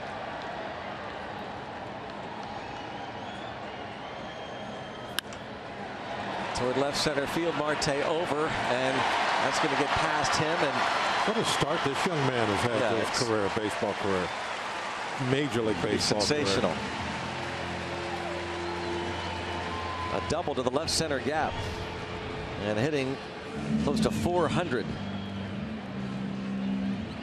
He's trying to put a little bit of an early down payment, very early down payment on possible Rookie of the Year.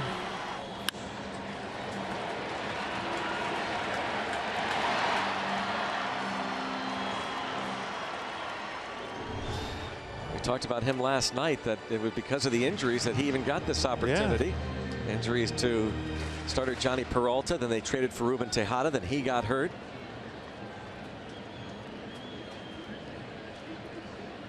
Well, now Brandon Moss, who was in the original starting lineup,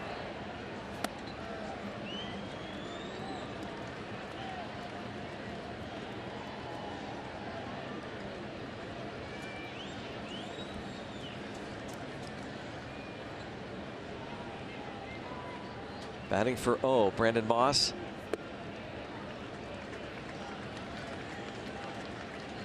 A 2-0 count. Moss was 0 for 4 with 3 strikeouts in last night's game.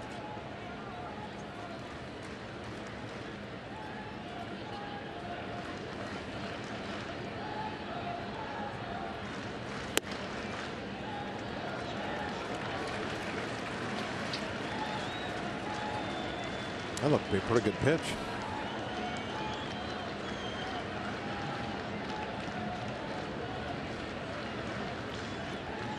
Tally Feliz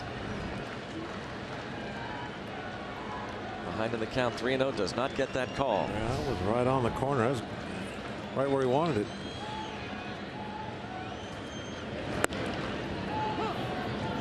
.30 slider for a strike.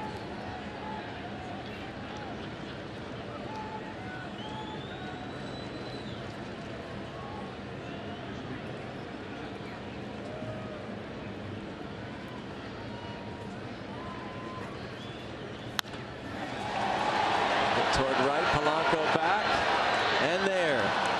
Didn't look very comfortable as he approached the warning track, but he got the job done, as did Feliz.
shots from the Allegheny Health Network Super Bowl to the sounds of Jonathan Jackson and E Nation.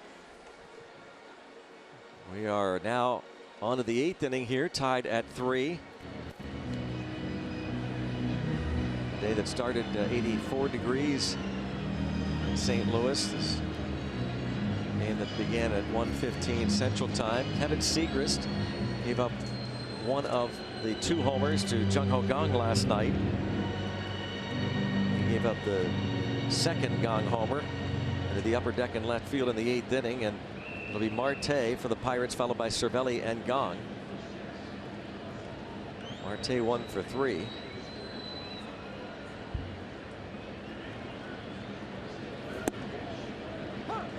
For Segrist, his 15th appearance, scored upon in just 2 of those 15 outings.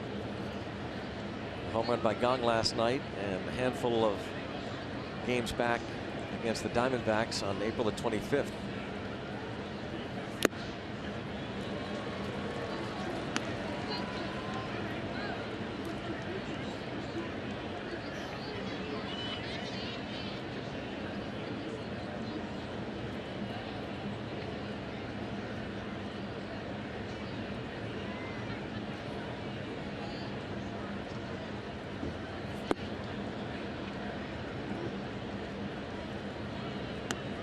Segrist led the league with 81 appearances last year out of the bullpen for the Cardinals. A 2.17 ERA. Cisco Cervelli on deck.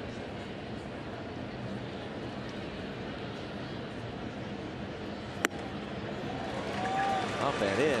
He's one of those lefties, kind of like the type of a lefty that the Pirates liked.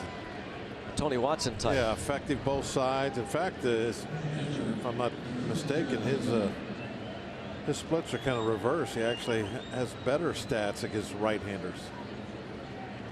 Righties hit over 100 points worse against him last year. Got a good fastball that he has good command of. Righties hit just 164 against the lefty Segrist last season. Batting 171 this year.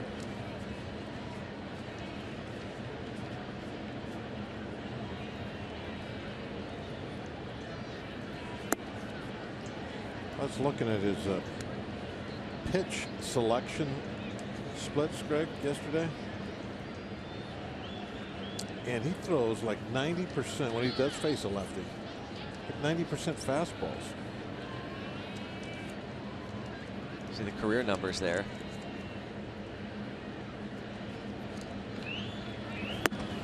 Which is kind of odd, because normally lefty on lefty, that's when they bring out their breaking pitch. 92% of his pitches are fastballs against left-hand hitters. Really an odd situation with him. He must not have a lot of confidence in his breaking pitch to throw all those fastballs to left-hand hitters. Off-speed pitches up.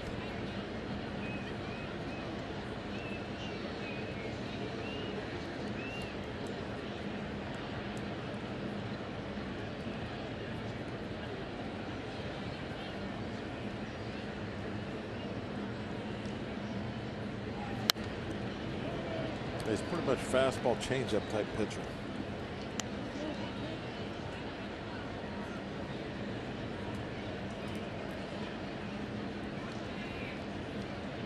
You know what Joe told me about him yesterday on the radio side? Middle name is Ryan. Ryan Segrist. John Joe Block told you that? Yeah.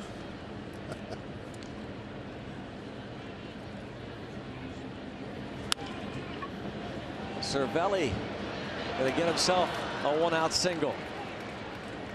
His second straight hit. They're falling again.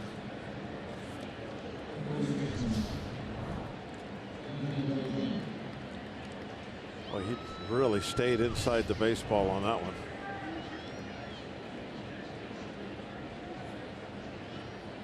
Looks like he's kind of rubbing his hands together a little bit too. That one definitely stung on him. So Jung Ho Kang now against Segrist.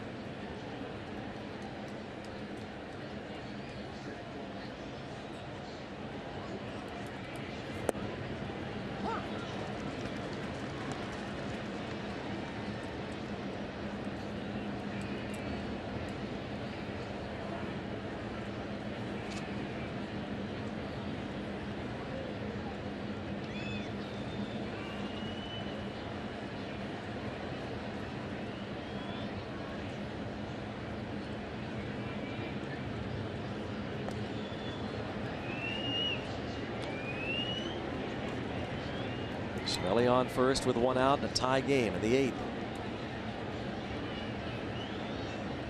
Jung Ho Kang bounced into a double play. The first pitch he saw in the 2nd inning last night, then the 2nd pitch in the 4th inning popped up. 3rd pitch he swung and homered. That was off Tyler Lyons, the lefty.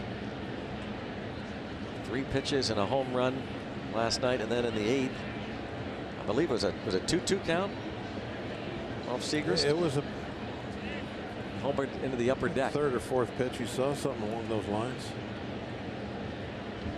This afternoon, sacrifice fly to right, bounced to short, ground ball to 2nd.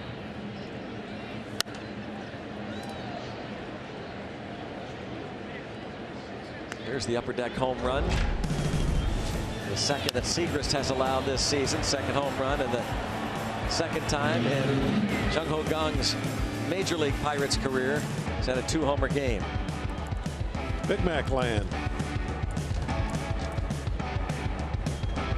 Last 10 years, hit 2 home runs.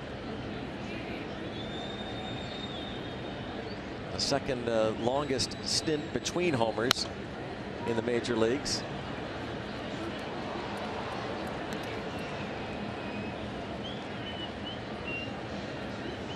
Chris Parmelee homered twice for the Orioles last June 16th against the Phillies after he had last played in the major leagues September 27th the previous year. For Kang, September 17th was his last game before last night. So a real rarity. A 2-homer game after that long an absence in the big leagues, and now it's 2-2.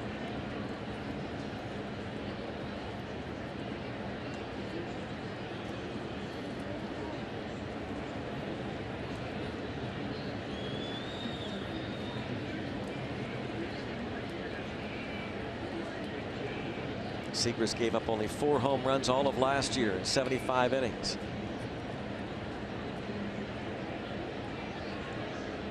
And again, so tough against right-handed batters.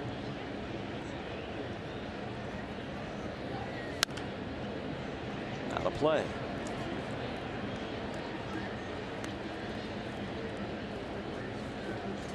Jung Ho Kang last year, 287.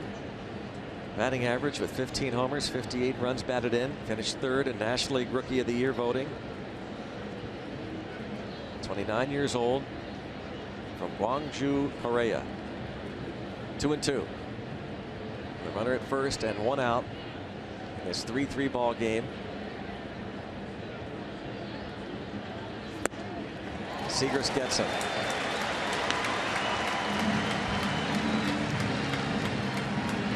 Jung Ho was trying to be a little conservative as far as how he charged out after the fastball.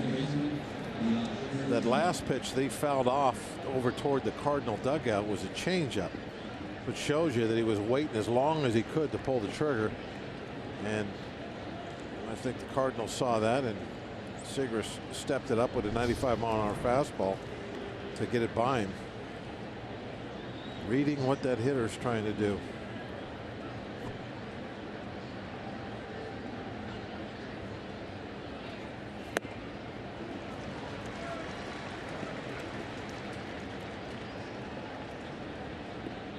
Harrison began last inning with a double off the left field wall.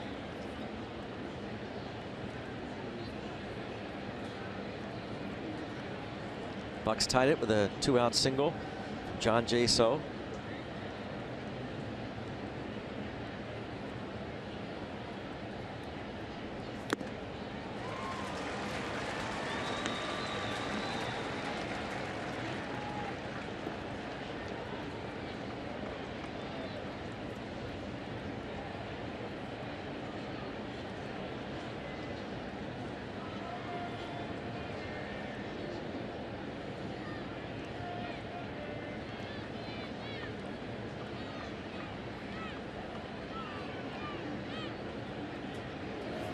Reaches out, and he's done it again. Opposite field single for Josh Harrison. Let's talk about reading the hitter again here. And you kind of like, you go back over the at bat. He threw the first fastball right by him, threw the second fastball right by him, and then decided to go change up on the next pitch.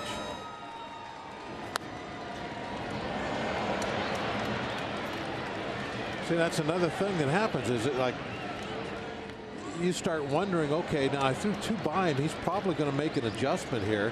He's going to try to dial it up a little so that I can't throw this third one by him. So I'm going to throw him that changeup down and away. And perhaps he outthought himself.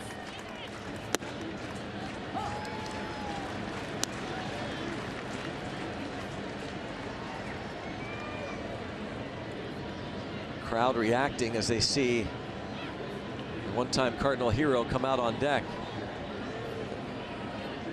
You know, it's not just one guy making these decisions. Also, it's that, you know, the catcher and the pitcher both are trying to think about what the hitter's trying to do and what they need to do to change it. And they don't always agree either.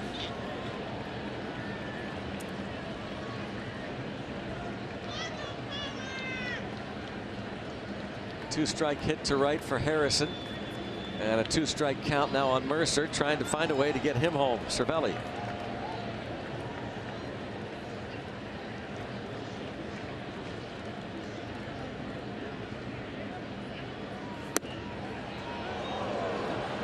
'95. 1-2. Missed inside a little bit with that.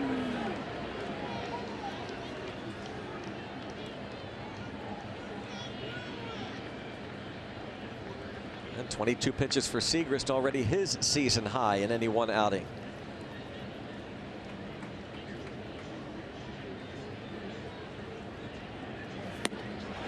That's Mercer. Strikes out the side, gives up a couple of hits, go to the bottom of the 8th inning, 3-all.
Live with the MLB.com at-bat app. Stay up to the moment at any moment with Game Day, live video highlights, StatCast, news, and more.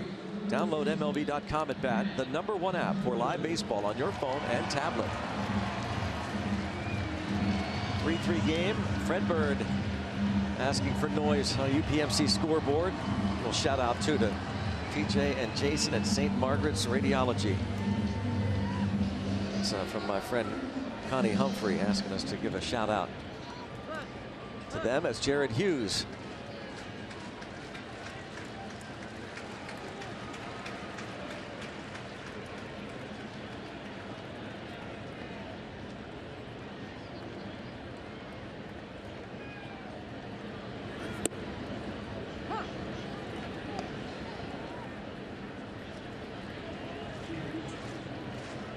Strike on Carpenter. He has doubled, flied out, and struck out looking. Top of the order against Jared Hughes. Hughes, you know, recently back off the disabled list himself.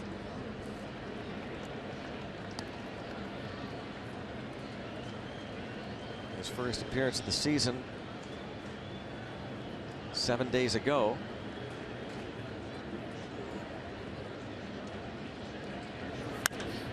Bouncing ball, and Harrison there. 1 out. Love to see Jared getting those ground balls. And another little, part of the puzzle that wasn't in place when the season started as far as the pitching. And Jared's been a very important member on that bullpen for quite a while now. He has been kind of Clint's fireman. A lot of times he'll come in the middle of innings, try and roll a ground ball, get a double play to get things over with.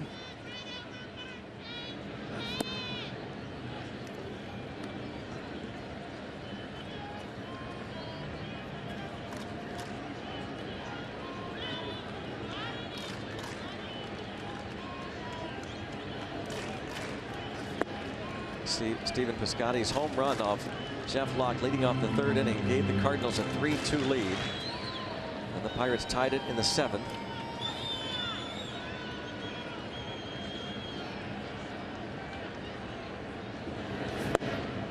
Two and one.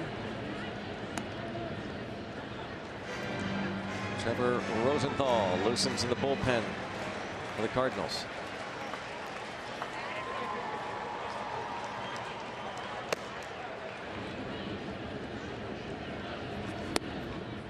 Three and one on Piscotty.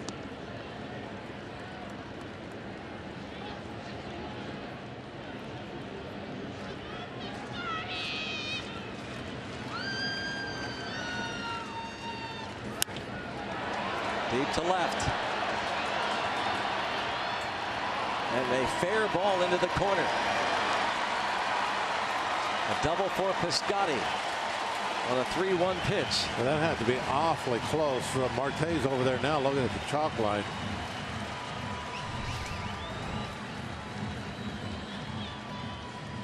It was just far enough in on him that it didn't carry to be a home run.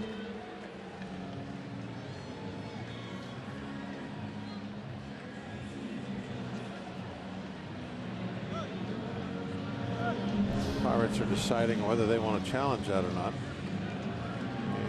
I guess not. I think I can see where it hit. It looked like right on top of the white line.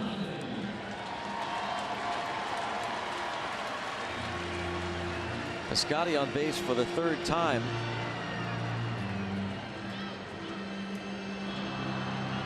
Here is Holiday.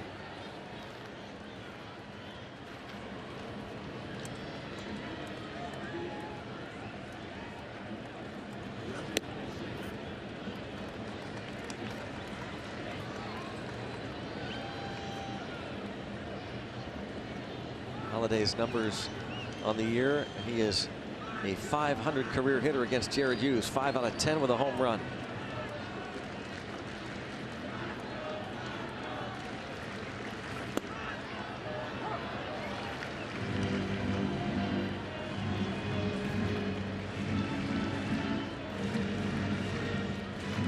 Holiday's one of those guys got good power. Look how deep the outfield has to play him, even though the go-ahead runs at second base, and you would like to be able to give yourself a chance at throwing home.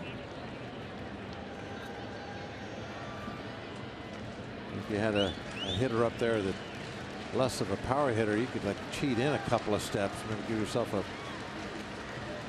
an opportunity to get to a ground ball base hit quicker. But with Holiday, you're kind of, I don't know. Broken bat liner to short for the 2nd out.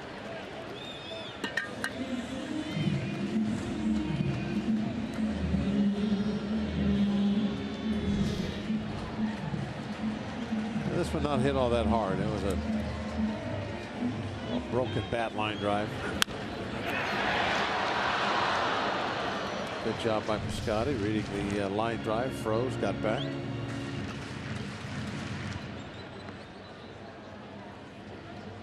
Grichuk's got decent power also. So again, same thing applies.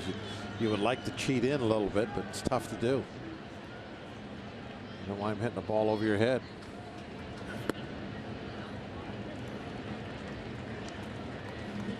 Grichuk, a 2-run single in the first. Lined out in the 6th. Jordy Mercer made an excellent play on him. Be very careful to this guy, Grichuk. Wow, up the middle. And they take the lead.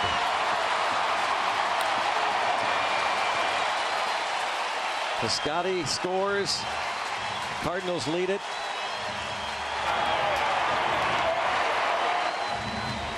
Grichuk's a guy that they would love to get going with the bat too, Greg. Middle of the lineup hitter. Has been off to the slow start. Just a well-placed ground ball.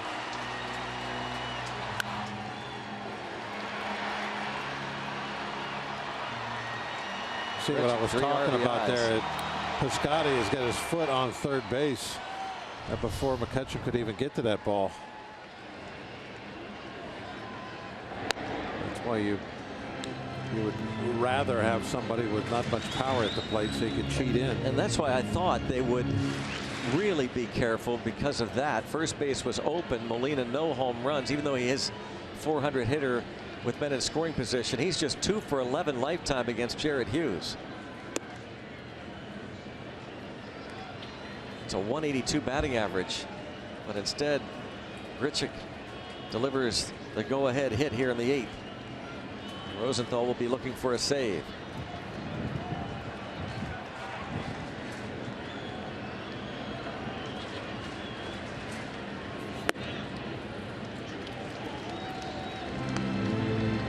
Falls behind Molina 2-0. There are the career numbers we're talking about.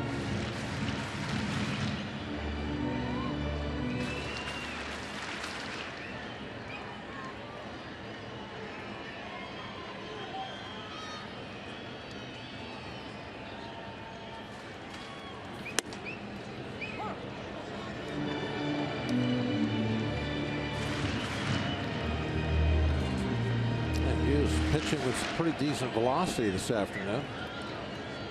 A lot of his fastballs, mid-90 range, that one 94.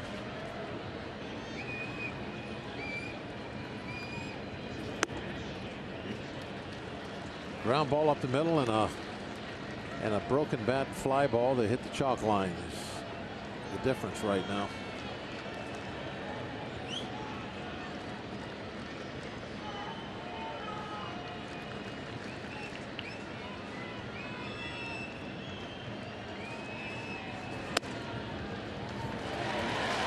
Walks Molina now. It's Matt Adams.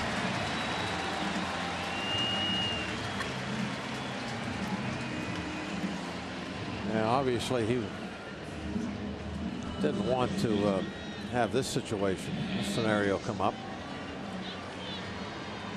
You might not know exactly what the numbers are when a hitter steps in, but you do know who you pitch decent against. And I'm sure that Hughes has had a good feeling with Molina stepping in. Ray Searage will pay Hughes a visit. Bullpen for the Pirates is quiet, been quiet.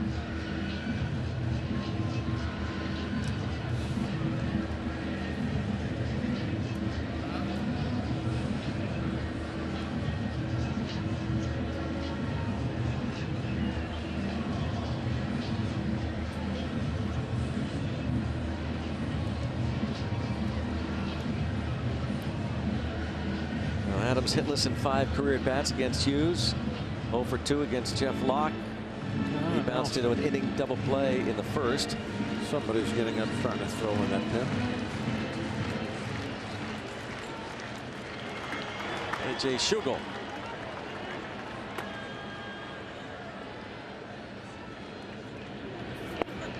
Now the runners will move up 90 feet.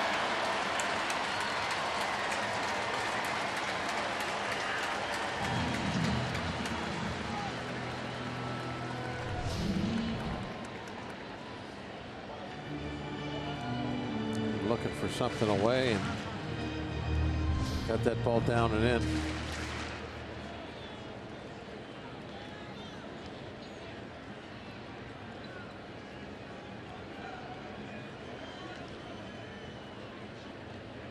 A long look over to the dugout to see if they wanted to put him on.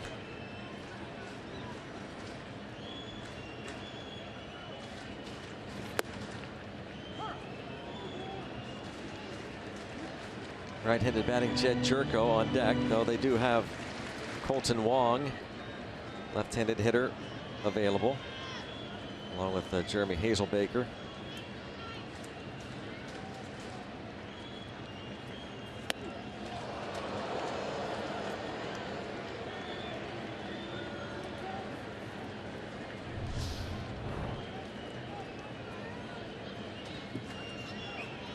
It's kind of losing his command a little bit with Adams up there. He's missed badly with 2 of the 3 pitches.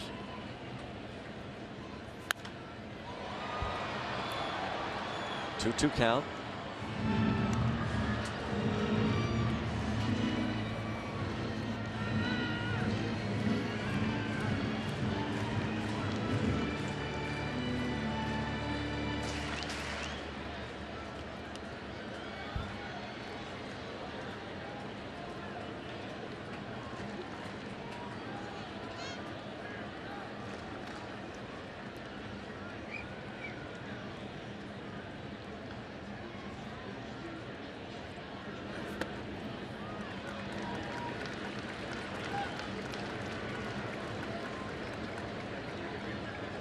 One pitch away from perhaps walking Adams. He's facing a bases loaded situation. See if he can't get Cards first baseman right here. Well, Jerko will bat with the bases loaded.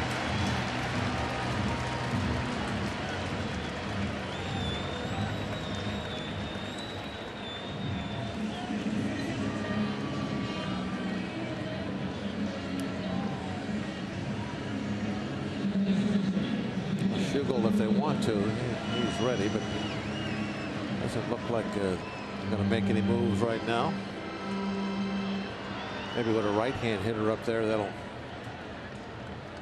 get Hughes back in his groove as far as his control.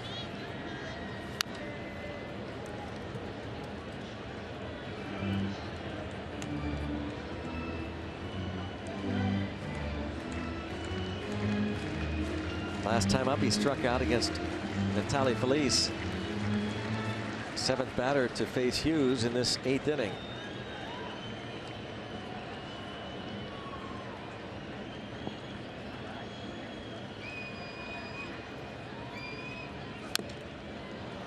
Oh, 2 count. He has got back in the control. Jumping out ahead now, 0-2.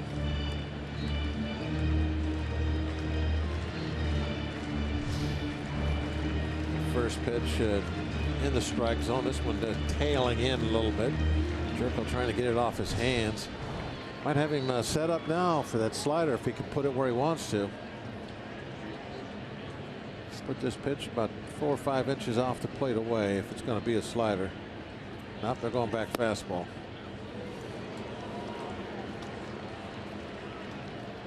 Now this is a strike, but look where Cervelli is set up. Off the plate inside, so when he has to reach back across his body, he doesn't get the call.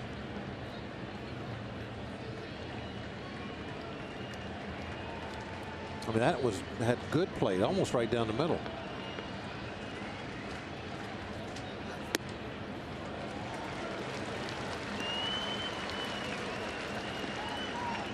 Two and 2 on Jed Jerko.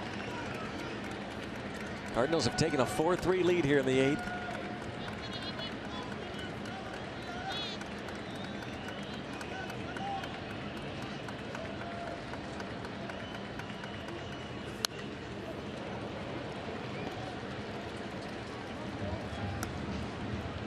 You saw Rosenthal loosening in the bullpen. The closer, Jonathan Broxton, has joined Rosenthal in case Cardinals take a big lead. Hughes trying to shut it down right now, give the Pirates a chance.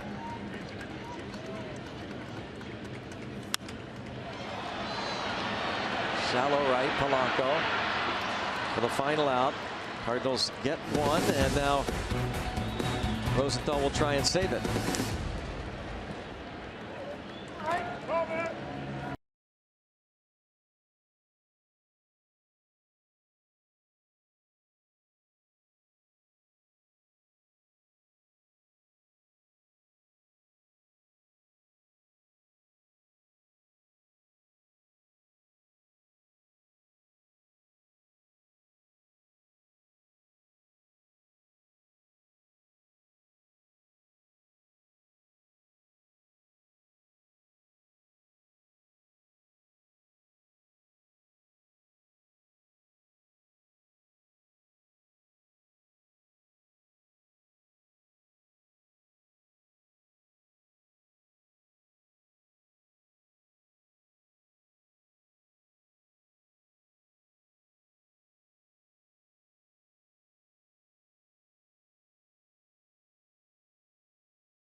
Traded over from San Diego to St. Louis.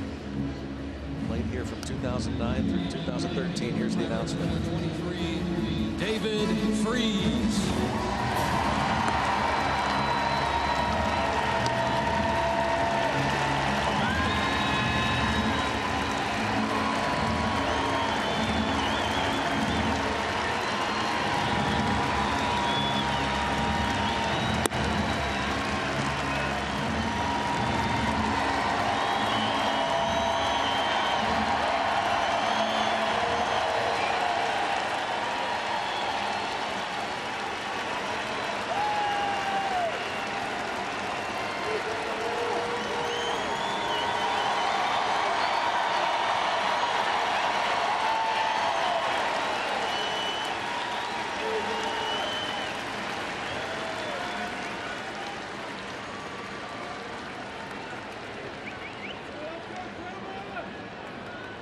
Obviously, very, very emotional moment for David Freese. And now it's Trevor Rosenthal to try and close it out for the Cardinals.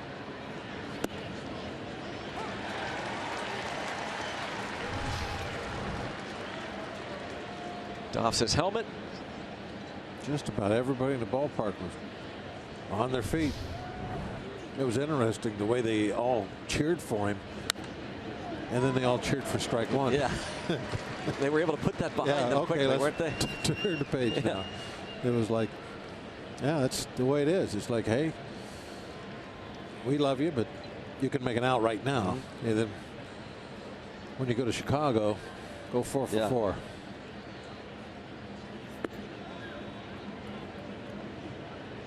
'98, Rosenthal, obviously very hard thrower. Has not had many opportunities this season. He is 5 for 5 in save situations. Blew a couple saves last year against the Pirates.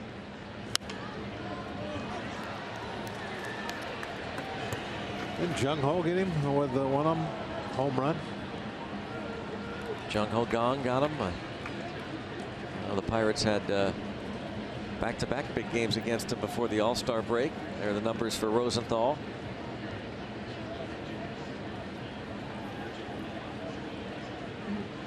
17 strikeouts in just 9 innings. 3 walks and 1 home run That was against the Brewers here.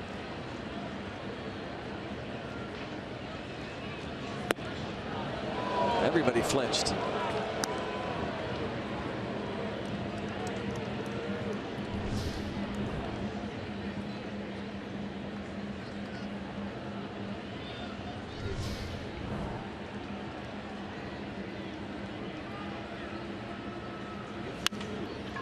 To the shortstop, Diaz.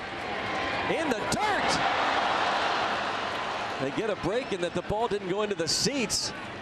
But the error for Aledmys Diaz allows Freese to reach to start the 9th inning. 6th error of the year on the rookie shortstop.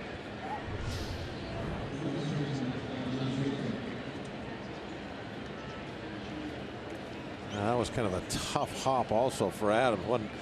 Didn't bounce far enough away where he could get a nice long look at it. How many errors did you say, Greg? 6 already? 6. He's going to have to hit it more, and he lets in.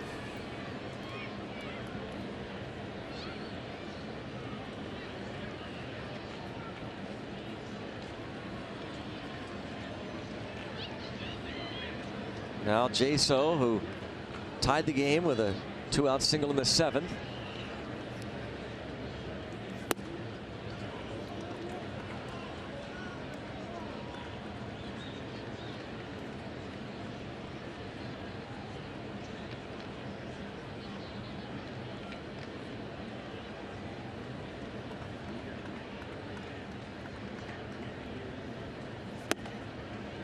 And now Rosenthal falls behind 2-0.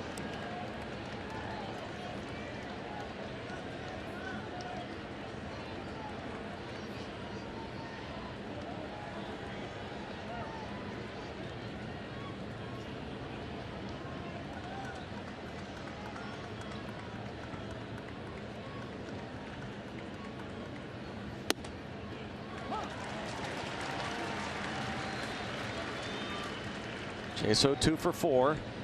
Well, Greg, some guys can get just a little snake bit against one team.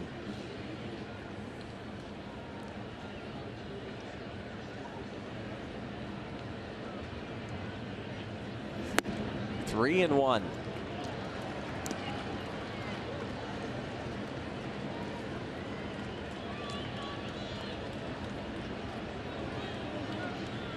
Error might get into Rosenthal's head a little bit, thinking, okay, here we go. I'm always have bad luck against these guys.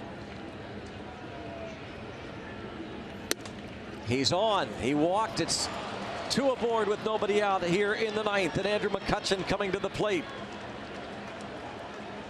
Don't forget, Garrett Cole takes the mound tomorrow as the Pirates wrap up this series against the Cardinals here in St. Louis. Coverage begins at 1:30 with Pirates pregame, presented by WB Mason on Root Sports. Pinch runner at first for Jaso is Sean Rodriguez.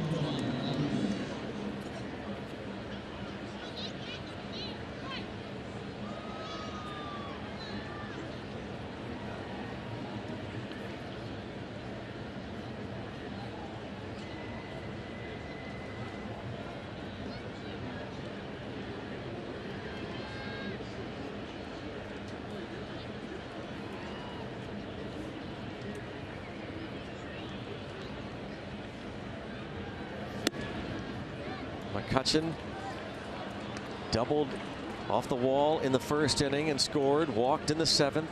Rosenthal has thrown more balls than he has strikes in this inning. They're really starting to get to him a little bit now. Well, that ball maybe was a strike and got called a ball. 2-0. Molina will go out to talk with Rosenthal.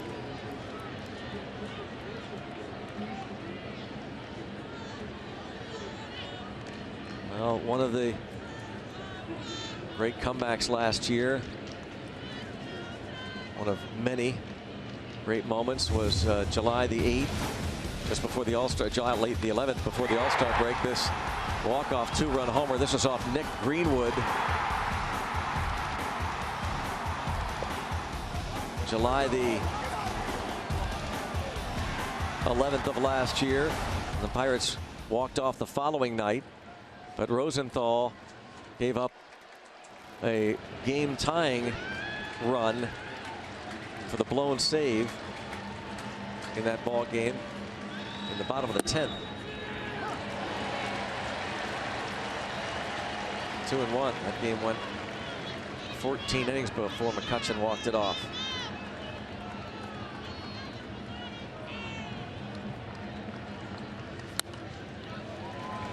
Now 2-2 at 98 there. 308 career against Trevor Rosenthal. 98 inside corner too on your hands.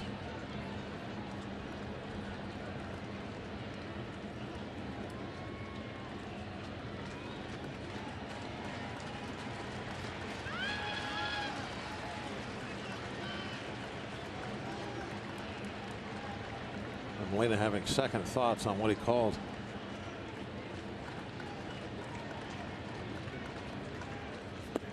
Full count. Went changeup.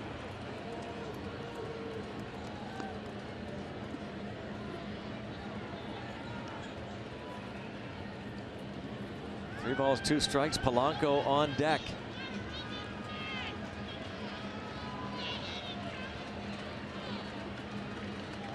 Down a run. Here we are in St. Louis with Rosenthal on the mound against McCutchen. 3-2 pitch. Got him. One out. Didn't go fastball, interesting enough. 3-2. He didn't trust his 98-mile-an-hour fastball.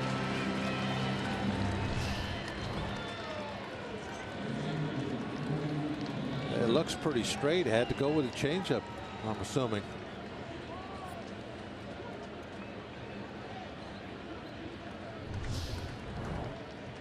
One out here in the 9th. Some respect right there when you get a 3-2 changeup with nobody out and really nowhere to put you.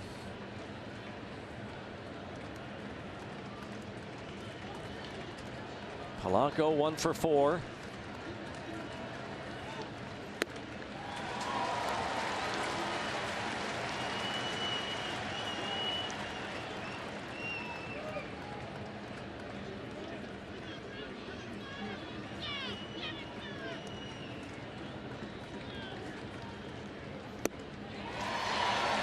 '99, 0-2 now on Polanco.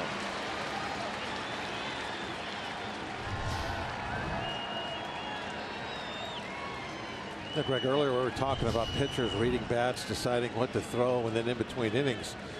You brought up a good point. The decision is behind the plate on this team. And I haven't seen a lot of shaking no in the last couple innings.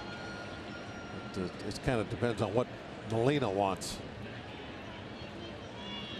Yeah, what he wants, they usually get. Yeah, I haven't seen him have to put down a second set of numbers yet. 0-2 on Polanco. Bouncing ball toward first. And they get one. 2 outs.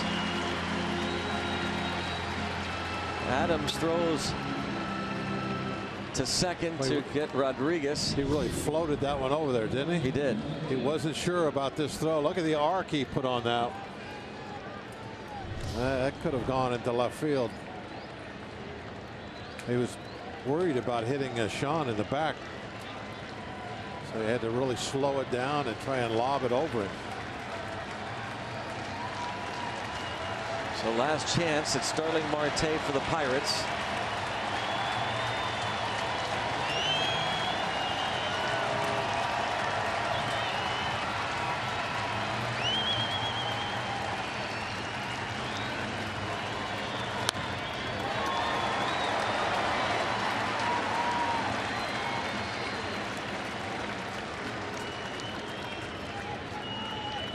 Pirates have out-hit the Cardinals this afternoon 10-7, but down a run. 90 feet away is Freeze.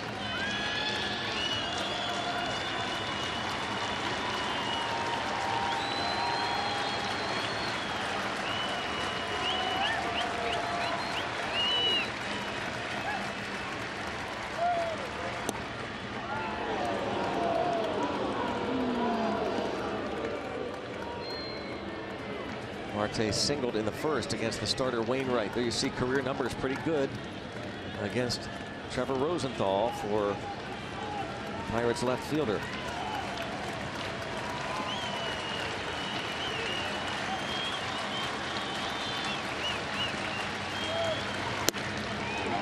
Two and one.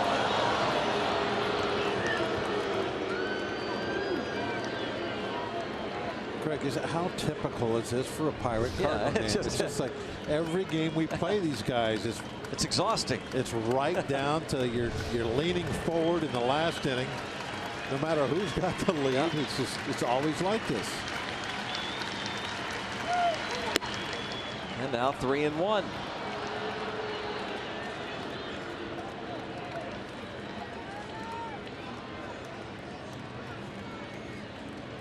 Rosenthal in his career a 3.16 ERA against the Pirates.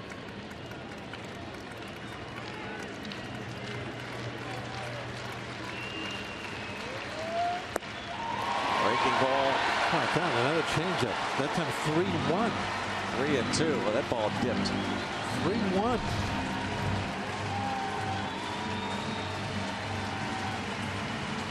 Now a full count.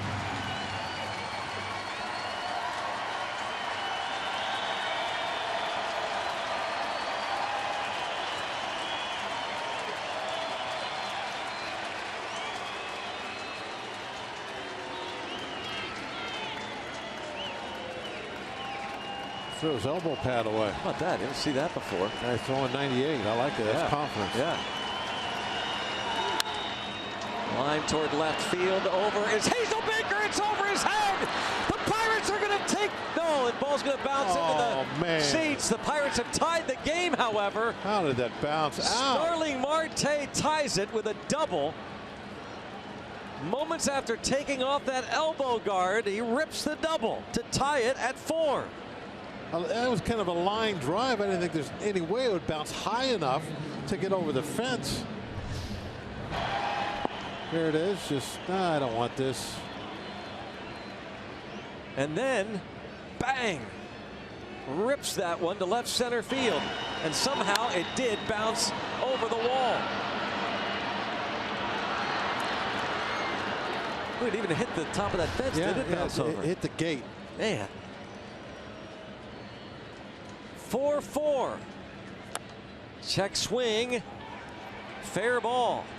Cervelli out. Heading to the bottom of the 9th inning, tied at 4.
Game, Starling Marte's double ties it, and sometimes in baseball you're at the mercy of the way the ball bounces, and unfortunately for the Pirates, though they'll take the tie, just inches from taking the lead,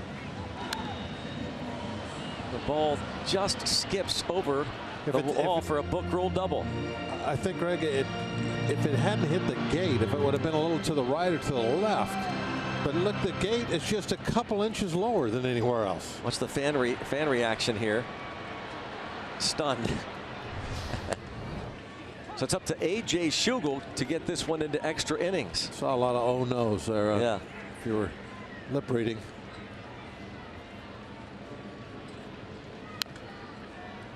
Aledmys Diaz at the plate. Sean Rodriguez, who pinch ran, takes over at first.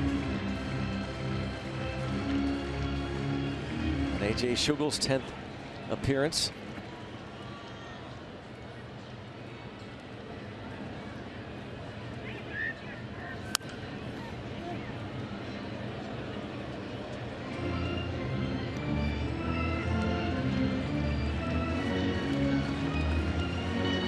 Francisco Cervelli had check swing. Bouncer right at the plate. Molina quick to pick it up. Was then quick to tag Cervelli.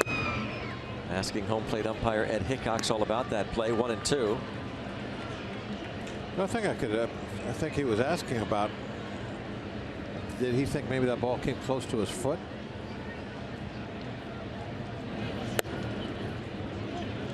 I don't think there was much question that the ball was out in front of home plate when Molina got it.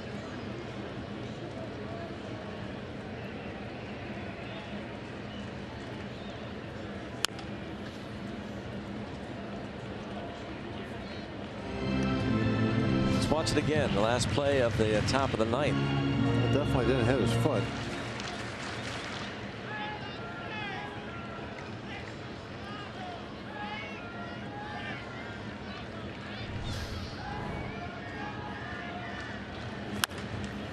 Chopper. Here comes Mercer. Going to be a tough little play.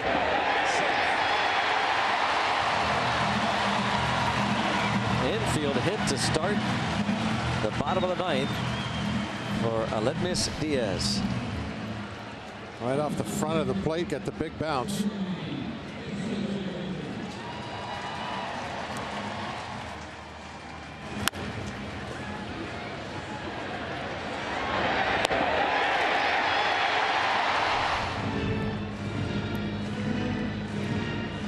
But that cheer, that was almost as loud as a pickoff throw cheer.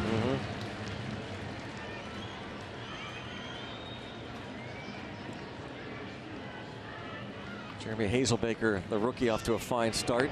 Came on as a defensive switch in the top of this ninth. He came on to play left for Holiday, batting in the pitcher spot. One of those nice stories, or really is hung with it and made the big leagues at 28.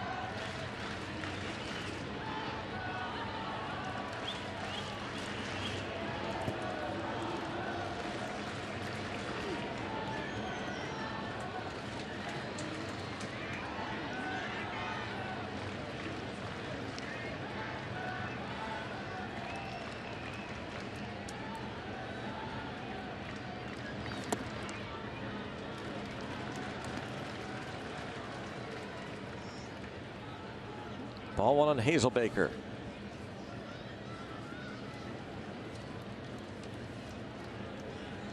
A couple of good stories here.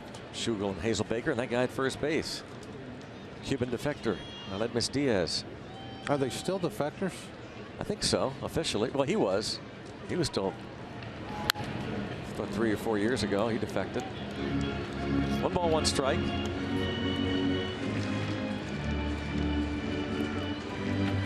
During the Pan Am games. Of course, Euclides Rojas knows all about that. Many, many years ago, the Pirates bullpen coach got on a raft.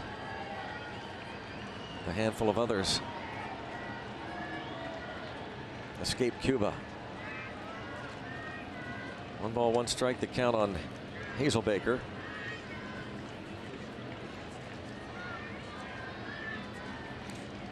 Gray clouds appearing on the horizon.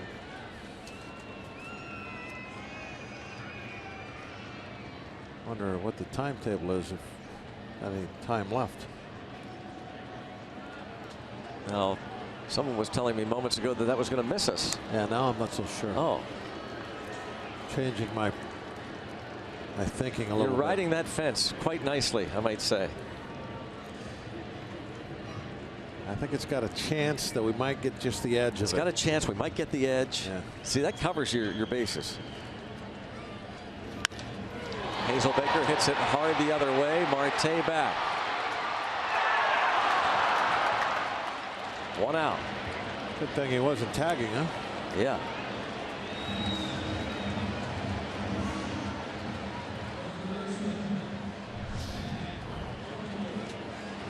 All the way to the bullpen fence.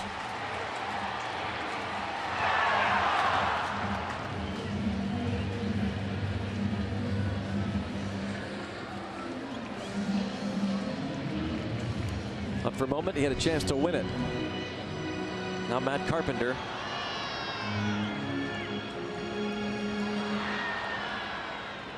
They decide not to bunt Hazelbaker. To move that man into scoring position, so he's still at first. I think they would have bunted Molina. Well, they did bunt Molina. Oh, they'd have probably done it again. I think there's more to that story than we know.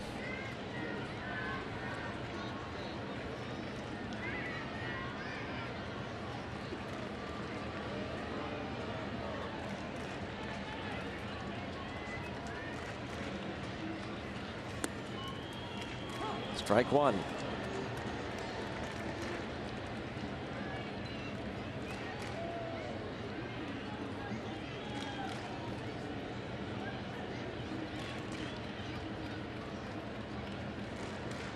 Oh, and 1 on Carpenter.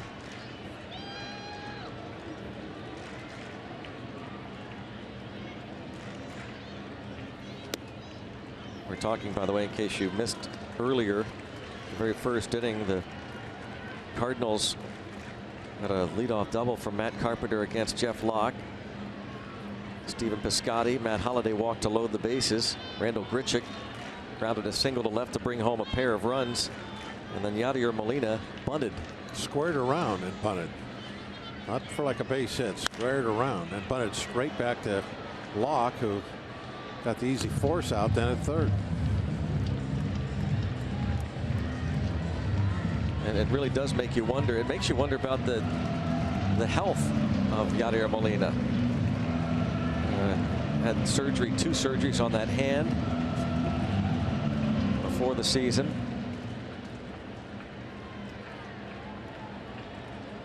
One ball, 2 strikes on Carpenter. A.J. Schugel trying to get this into extra innings. Carpenter drives one deep to right. Cardinals win it.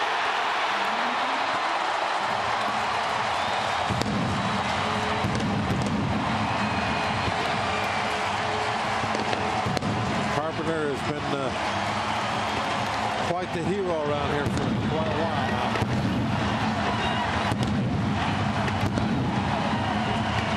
Typical Cardinal Pirate game, wasn't it? Come down to somebody winning big at the end of the game. Pirates almost took the lead with that drive by Marte that bounced out instead of staying in.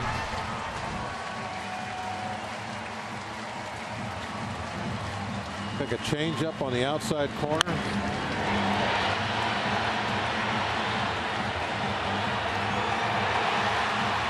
Carpenter with his 4th home run of the season. Well, rubber game tomorrow, and it's a pretty good pitching matchup. Cardinals take it 6-4, walking off. First Cardinal win against the Bucks this season. Matt Carpenter, the hero, will go back to Pittsburgh, and Paul Antique